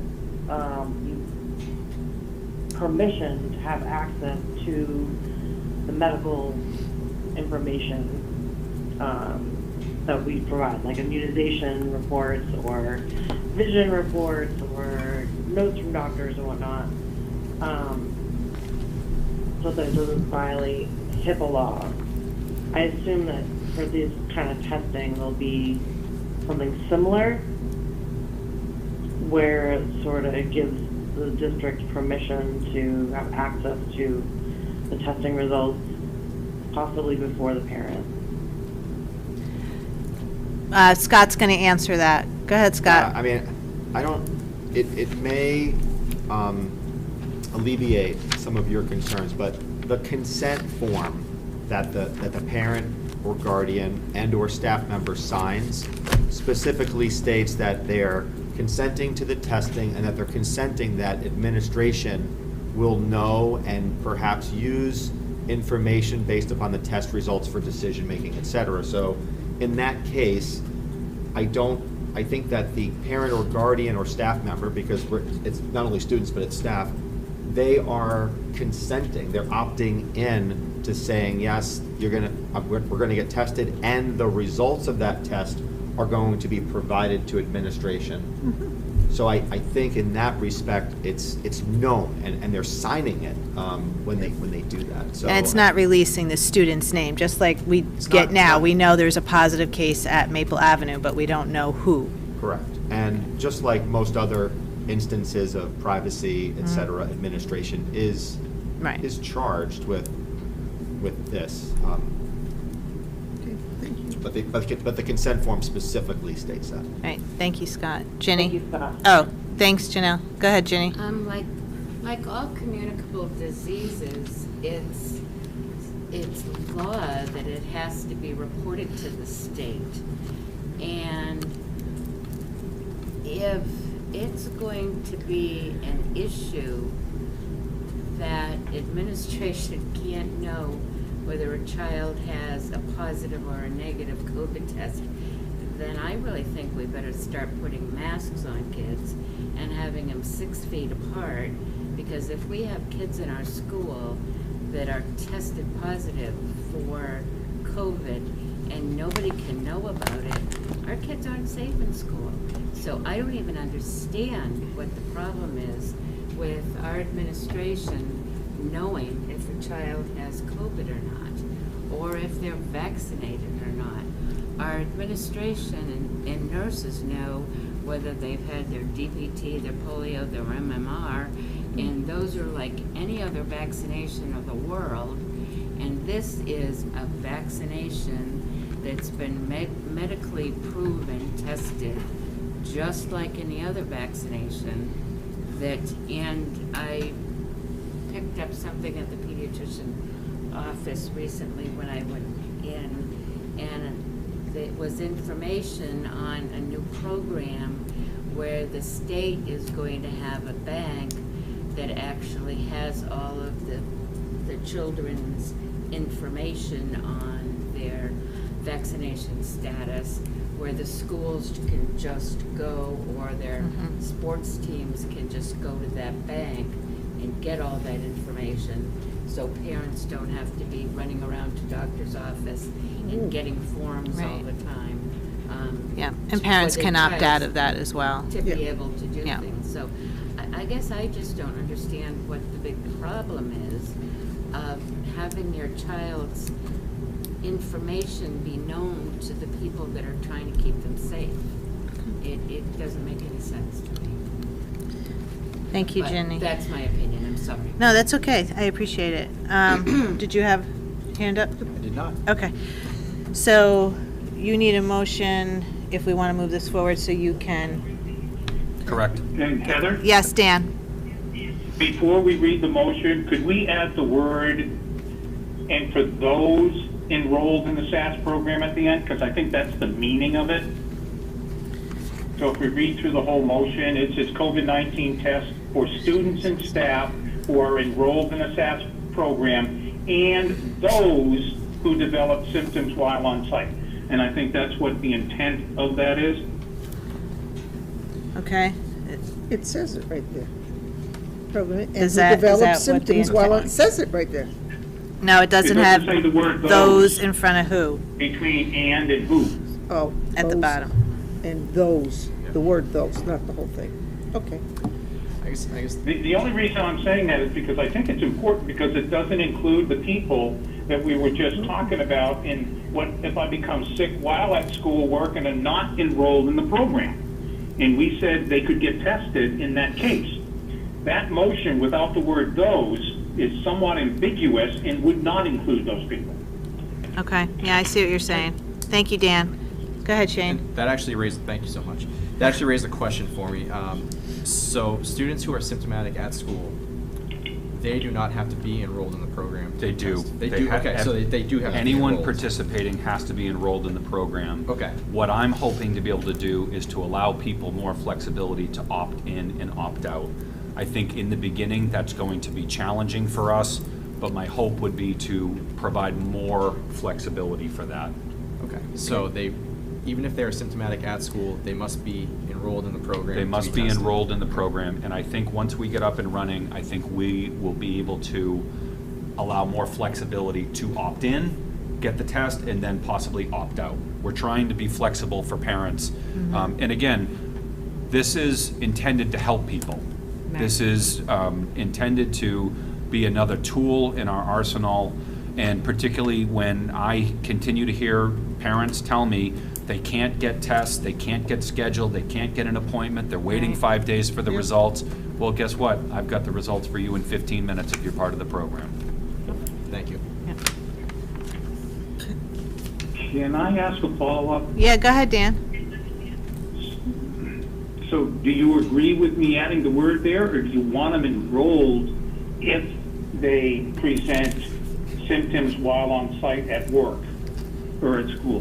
They have to be enrolled in the program to be eligible to be tested. What I hope to be able to do is allow the ability to, in real time, opt in, do the test, and then opt out. I can't guarantee that we can do that to begin with. In the materials that we said, we would open the enrollment once a month at the beginning. I think we can do better than that, but this is where we'll start. Then I would suggest we put a period after those who are enrolled in the SAS program, because using that thought process, the word "and" means you can't test them unless they develop symptoms. That would be fine. So at the end of Then I'm okay, program, enrolled in the SAS Yep, program, period. period, That makes sense. That makes better sense. and then That way, capital if you those. develop- If No, you're in the leave the cohort rest for some off. reason and you develop it, but you're not in the program, you can't then, unlike the paragraph says, if a staff member or student was a close contact to a positive individual at school, can he or she be tested at school? And consistent with DHHS guidelines, blah, blah, blah, blah, you must enroll first. That's what we're gonna say. So we're gonna take out from and all the way to the end. Yeah. Can I make that motion? Yeah. Can I read it? Go ahead. Okay. Oh, I'm sorry, wait, Jared, go ahead. I just want to make sure that this testing, this is going to be daily testing, right? So we'll have somebody on site, or is this just like once a week, or? We don't have the frequency cycle yet. We're waiting to hear that. We're shooting for once a week. I don't know if that means that we're going to have one school done on Monday, one school done on Tuesday, one school done on Wednesday, or they're going to be able to do all of it. Because we don't know the numbers. Gotcha. Right. Okay. But So you have to it's enroll once a first week. and then go from there. Okay. All right, everybody good before Ellen reads her motion? All right, Ellen, go for it. Okay. I move to approve engagement with the University of New Hampshire to administer the Safer at School Screening SASS program and to authorize the SAU to further engage in administration of rapid COVID-19 tests for students and staff who are enrolled in the SAS program. All right, do I have a second? Second. By Ginny. We've had a lot of discussion. Any further discussion before I do roll call? All right, seeing none. Retta? Yes. Ginny? Yes. Jared? No. Janelle? Yes. Dan? Yes. Ellen? Yes. Shane? Yes. And Heather, yes. So motion passed. We had 1 no, rest yeses. All right, thank you, Brian and Scott, for And Mrs. McGrath, I And would be Mrs. remiss. McGrath She for was, getting that all very together involved. for us. Kate is just, again, an example of a utility player who has been able to help in so many ways. So we're moving on to school staffing. There's So a lot on the here. staffing sheet for a notification only, a track change for Susan Fuller. Congratulations to Mrs. Fuller moving from Masters 15 to Masters 30. The next item, I did this out of sequence, but I did this for a reason. We have a request for a new teacher position. Mr. Gross will speak to the financial implications of this first, but let me tell you what I'm looking to do. I want to hire a teacher to support students who are in quarantine. So as of right now, if you are in quarantine, you are out of school for at least 10 days. And if you have a household member who is positive, it can be up to 20 days because at the end of the first 10 days, you're still exposed and you could have 10 days to develop your symptoms. So given that we routinely have at least 15 to 20 of these every single given day, and right now, we don't have supports for these students. At the high school level, we have National Honor Society students who are doing tutoring every block. That's a piece of how we've been able to support high school students, but at the elementary and middle school level, I don't have personnel to do this. We did not anticipate that we were going to need quarantine supports this year. We thought that things were looking differently, but it's quickly become obvious to me that that's not the case. And so this would be a remote teacher who, when a student gets put into quarantine, this person would almost act like a special ed case manager, really, where you would coordinate with the child's teacher, coordinate with the family, provide some supports, including tutoring and kind of those check-ins. And I think that this would be an important service for our students. Right now, like I said, we've been averaging about 15 to 20 of these a day. And we don't have supports for those kids, and I think they're needed. And this is paid for through grant funding? No. Nope, this would be paid for. Go ahead, Mr. So, Gross. You know, in looking at our available balances, just in our teacher lines, you have to keep in mind, you heard this from Kim, we have teaching positions that are unfilled. We have also, with that, in some cases, we have paid extra for teachers to take to teach a different course, but you have ample monies in your existing teacher lines at the high school, Mountain View, arguably Maple, you have money in your teacher lines right now due to just unfilled positions. So I don't see any issues whatsoever doing this. You're almost in essence, you're almost repurposing some of this. Go ahead, Jenny. I think this is an important thing to do. Actually, I had it down for a question to ask when we went onto the budget about that. Because I know it's hard for teachers when they have a student out. They have to do the regular lessons, and then they have to, do extra lesson plans and figure out how they're going to do this other student or many other students at different times. How they're going to keep them, on track with the rest of the students, because when they come back, they have to be at the same place as all the rest of the students. So it really keeps them doing multiple lessons at all times. So I think this is an excellent thing to spend our money on. Go ahead, Shane. I also think this is a vitally important position, especially with the students that we do have out for like 20 days, because there is not a lot of support for that. My only request would be that if, and hopefully this happens, we don't have students excluded because COVID has really kind of died down, that we repurpose this position into something else that we need. So we've already, this position would fall under the supervision oversight of Dr. McMurray as the Dean of Remediation. It's the logical place for me to put that. He has plans for extra tutoring supports. So on the off chance that the quarantine numbers are low, he already has a contingency plan of additional supports for students who need it. So I think we've got a good plan. You will see a little further down, the reason we did this out of sequence is I may already have the teacher. So can I just ask logistically, they do Glen Lake, Maple, Bartlett, and Mountain View? And Mountain View, correct. And you're thinking And I will add one more. the high school? Nope. 'Cause So they the already high, have the that. high school has a pretty good system right now. I would say certainly this person would be a resource for the high school if they had unique circumstances, but I'm also looking to open this up if we have capacity to do Boston and have them pay a piece of this. So it wouldn't be being with that student all day, because they No. wouldn't be able to do that. So it'd be No. like tutoring if they need help, It making would touch be, base it with would the be like a students every check-in day. that you're Okay. going to be out, and to have the remote, the quarantine teacher work with the child's normal teacher, get materials, submit them, and then set up like individual sessions of, okay, I talked to Mr. Jones, and you need to get these 3 things done today. Let's take a look at number 1 together, that level of support. So we wouldn't have the capacity to spend hours with each student. So in our mind, we kind of are planning and thinking about like a half hour or an hour time slot, and then to have that available during the whole time that students are quarantined. Yeah, I think it's great. Heather? Oh, yep, go ahead, Janelle. I'm speaking from experience. I'm actually currently going through this right now where my son tested positive, almost 3 weeks ago now.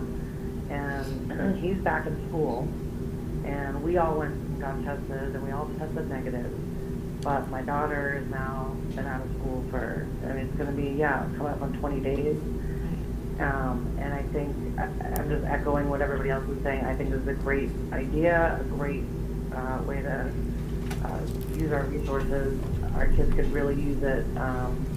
In the middle school, I felt like, it was well supported. Like there's, my daughter can communicate with teachers or, during the day while she's doing her work.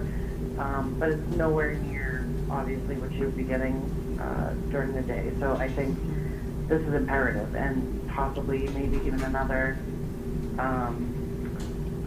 one down the line if we need it. I'm a little concerned that as we begin testing more, we're going to be finding more kids that may have flown under the radar, which is a good thing, but there will be more kids out, and then their siblings as well. So I'm scared that the numbers are going to go up. So I think, thinking about that ahead of time and putting the resources into play is a good idea. So I fully support this. Thank you, Janelle. Go ahead, Ellen. Yeah, I can't think of something more COVID-related than this position. Right. Why is this coming out of our operating budget as opposed to the COVID monies we get? I don't get, what am I missing? Oh, Scott's not here. Well, just to put answer. something into the grant is a lot of work. You have to write the grants, you have to monitor the grants, you have to report on the grants, you have to do all these submission. There are all kinds of compliance, indirect work that comes as a result of it. You have ample budget money to do this. This is a regular ed teacher position. To me, it makes sense to keep as much grant money as we can that we can use to pay for things like windows, boilers, roofing repairs. We have millions of dollars of capital needs in this town, and we have no way to fund them. Okay. We have $300,000 in a capital reserve fund. That is not going to get you very far.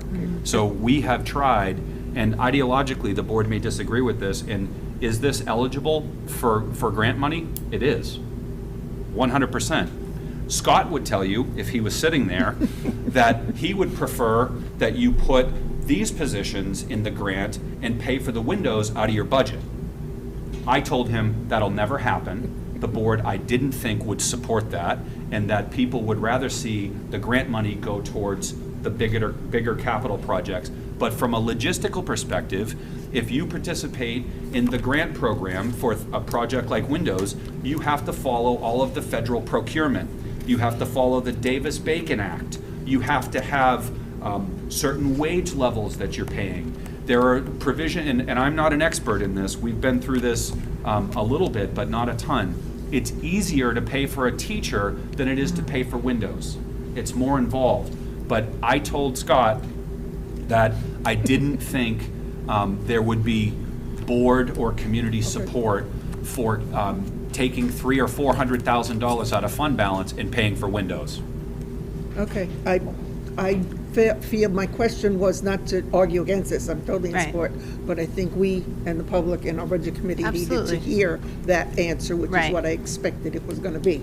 I think that's important, 'cause Yeah, and again, this is one that Mr. Gross and I have a slightly different position on and different opinion on. I'm fine. See what you get for Let the leaving? record reflect, this is the square foot calculations of the buildings. Oh, my gosh. The new one? So, I know you said you Heather? thought, yes, go ahead, Janelle. I just noticed that, well, you just said that the teacher that you'll be hiring for this position is a regular ed teacher. I assume most regular ed have some special ed training. Will there be the support for some of our special ed kids who might be out of quarantine? Yeah, so the special ed department would still be able to support those students. They'd have to be a little creative about doing that. So this is a unique one. This is a position that I've wanted to create, but I wanted to see if I could find a person, the right person. This is not a position that I'm taking a brand-new green teacher who hasn't worked here and saying, can you take care of all the kids on quarantine? So if the board is in support of this, down below under teacher nominations, you will see that we were very, very fortunate to be able to find somebody who was interested in this job, who is a gifted teacher. Go ahead, Jared. I don't have a track notification change sheet that everybody else has. It wasn't part of my packet, so. You I'm don't? ready.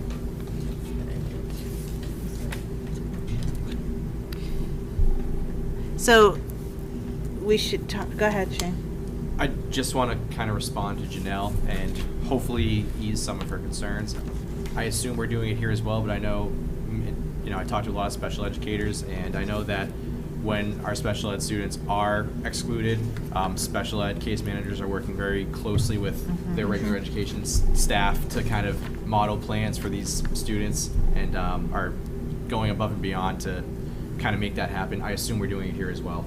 I would say, as a general statement, that everyone in this organization is going so far above and beyond on a daily basis with everything they touch. Yeah. It's remarkable that people are still upright. So I think before we even consider approving this position, we should have an idea of cost. Mr. Gross? I don't have, in terms of what Sandra? the cost is going Well, to be? or so where it's- for To pay for her salary? I'm sorry, I didn't hear you. The salary for the new position, for the Yeah. teacher? Do you have a cost? Yep. Well, so we would normally ask for a position for you before we would have someone to nominate, but as luck would have it, I have someone ready to nominate. So this is just a lift and shift from one line to the next. Yeah. Right. That's really what's coming down to. We have it, whatever it is, 75,000. Scott, she didn't put the amount on this. Can That's you, fine. Can you look it up? Typically, like when we hire like a new teacher, it's around 80, with benefits and everything, 87,000. This is gonna be a little bit different because this Right. person is retired, et cetera. I mean, I think you're probably gonna be looking at a number under $60,000 for Okay. what we're doing. Okay. And like I said, we have like some of these You have unfilled plenty of positions. money. It's not, I don't even think you need a budget transfer No, in this it's coming situation. at us. All right, so do you want to move on to the teacher nominations then? Sure. So teacher nominations, if you approve the new position request that I just made, you will see a nomination for Sandy Fife. Sandy Fife would be the remote teacher in a one-year position at the district level. Also on teacher nominations, the board approved my request recently for an additional nurse. We have been able, very fortunately, to hire Kristen Dudas, who has been working with us as a substitute and knows all of our schools. We're very fortunate that she was interested in this position. The board also approved my request of a 504 one-year case manager, and we're nominating Sylvia Lewis in that role. Move to approve the 3 nominated positions. All right, by Ellen, do I have a second? Ginny? Second. I'll second Oh, do you have a question? I have a question also. Since we're doing staffing, would this be a good time to talk about adding the interventionalist to this year instead of waiting till next year? Well, I think that, we'll talk about that during budget, right? We could, and there's no question we can use more help. We could use more help in every one of our schools. Bartlett in particular could use help. If the board would agree, it might make sense for me to think about that, to identify how that position would be used now and come back with a proposal. So I'd be happy to do that. So we have a motion to accept the teachers' nominations. We have a second. Is there any further discussion? All right, I'm going to do roll. Do we need to approve the new position first before we nominate the teacher? Yeah, I was thinking that, but we already did the teachers' nominations. Yeah, but we can't put a teacher in To a a position that position. doesn't exist.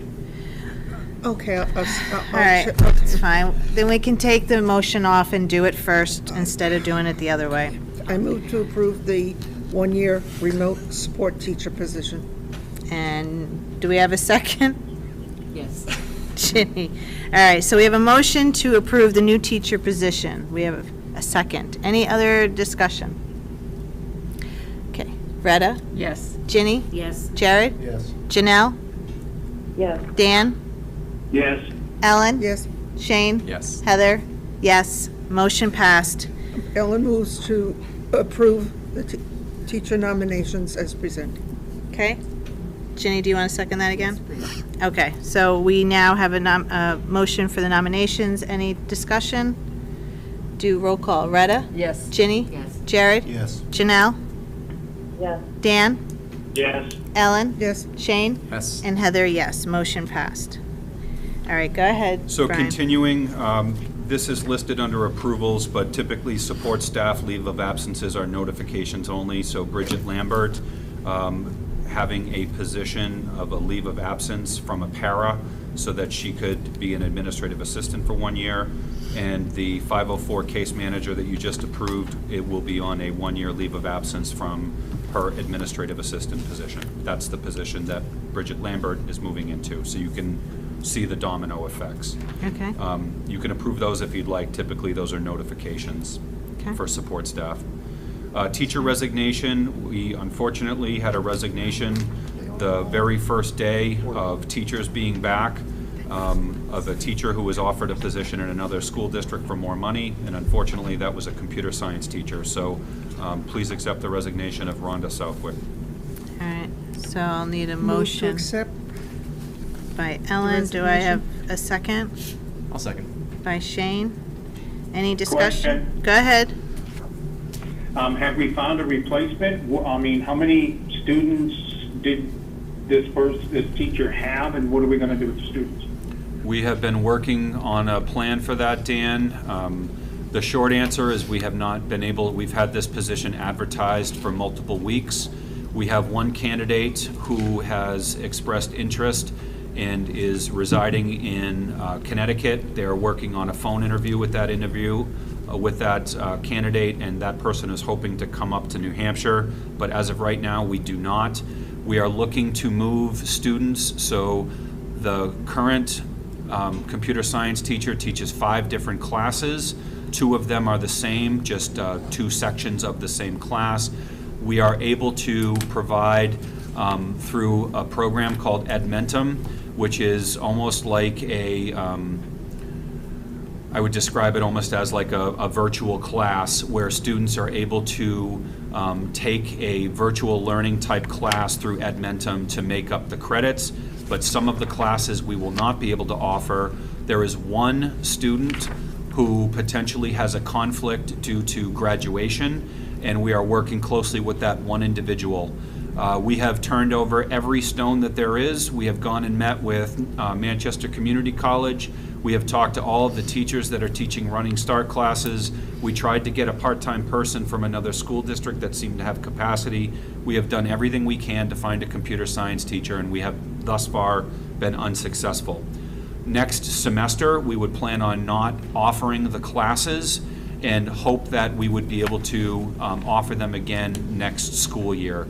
But as of right now, finding a computer science teacher in the beginning of October is proving to be as impossible as we knew it would be.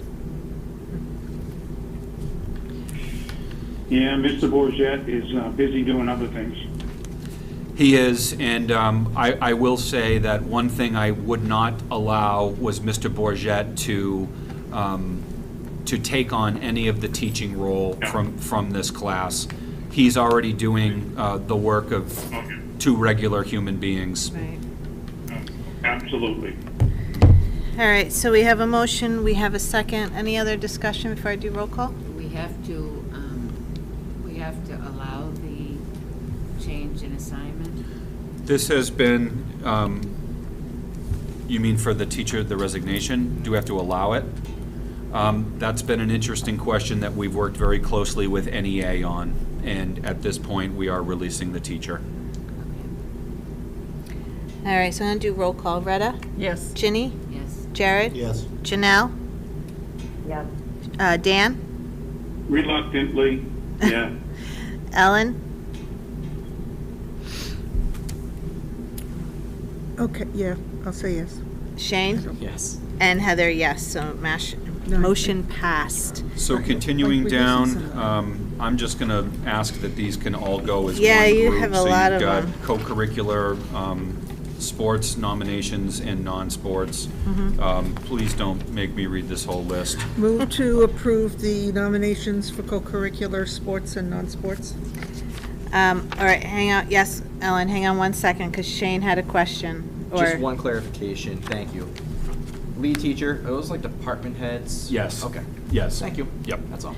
All right, so I have a motion by Ellen, do I have a second? By Ginny? Any other Also a question. question? There looked like there were some missing. Have we already approved those?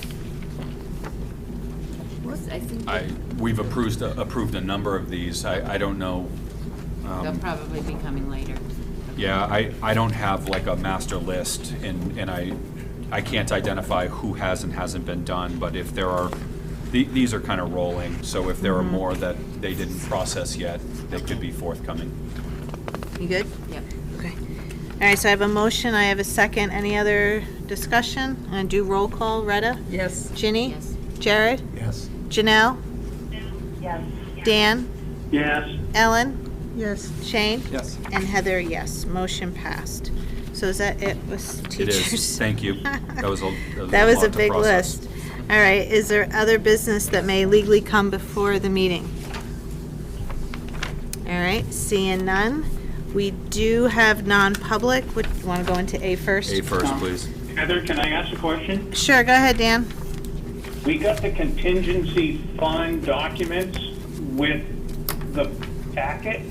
Were we gonna talk about that tonight, or? Scott? I did not, it wasn't on our agenda. So I think that's just food for thought as you talk about warrant articles. Because the law changed, and now you have the ability to have a 5% fund. And I wanted you to see what that looked like. It's not just, it allows you to have 5% versus 2.5%, but in order to do that, it's a gray area. It's whether or not you have to have another vote, and most attorneys in the state are saying that you have to go before the voters again to get the 5%, even though the statute changed. Okay, that's this packet, Yeah, right? well, if I may, Go ahead, Dan. there's two things on the statute. One that allows you to go from 2.5 to 5. The modified statute allows the legislative body, which are the people on the ballot supposedly, that they can authorize the school board to hold money in that in perpetuity, so to speak. It can't be spent without having a public hearing, but you don't have to do what the auditors have been making us do every year. That's how my interpretation of that is. I believe you are correct. So it's a little bit more, it gives you as a school board much more flexibility than the prior statute. Because you also don't have to go before the budget committee, and you also don't have to go before the Department of Ed. It's just, like you said, you hold a public hearing, you can expect. So this is homework. Yeah, that's for us to read. All right, so I need a motion to go into non-public under RSA 91-A, semicolon 3, 2A, the dismissal, promotion, or compensation of any public employee, or the disciplining of such employee, or the investigation of any charges against him or her, unless the employee affected, 1, has a right to a meeting, and 2, requests that the meeting be open, in which case the request shall be granted. So moved. By Ellen, do I have a second? Second. By Shane, I'll do roll call. Retta? Yes. Ginny? Yes. Jared? Yes. Janelle? Yes. Dan? Yep. Ellen? Yes. Shane? Yes. And Heather, yes. So we are in non-public. So we'll take a couple minute break while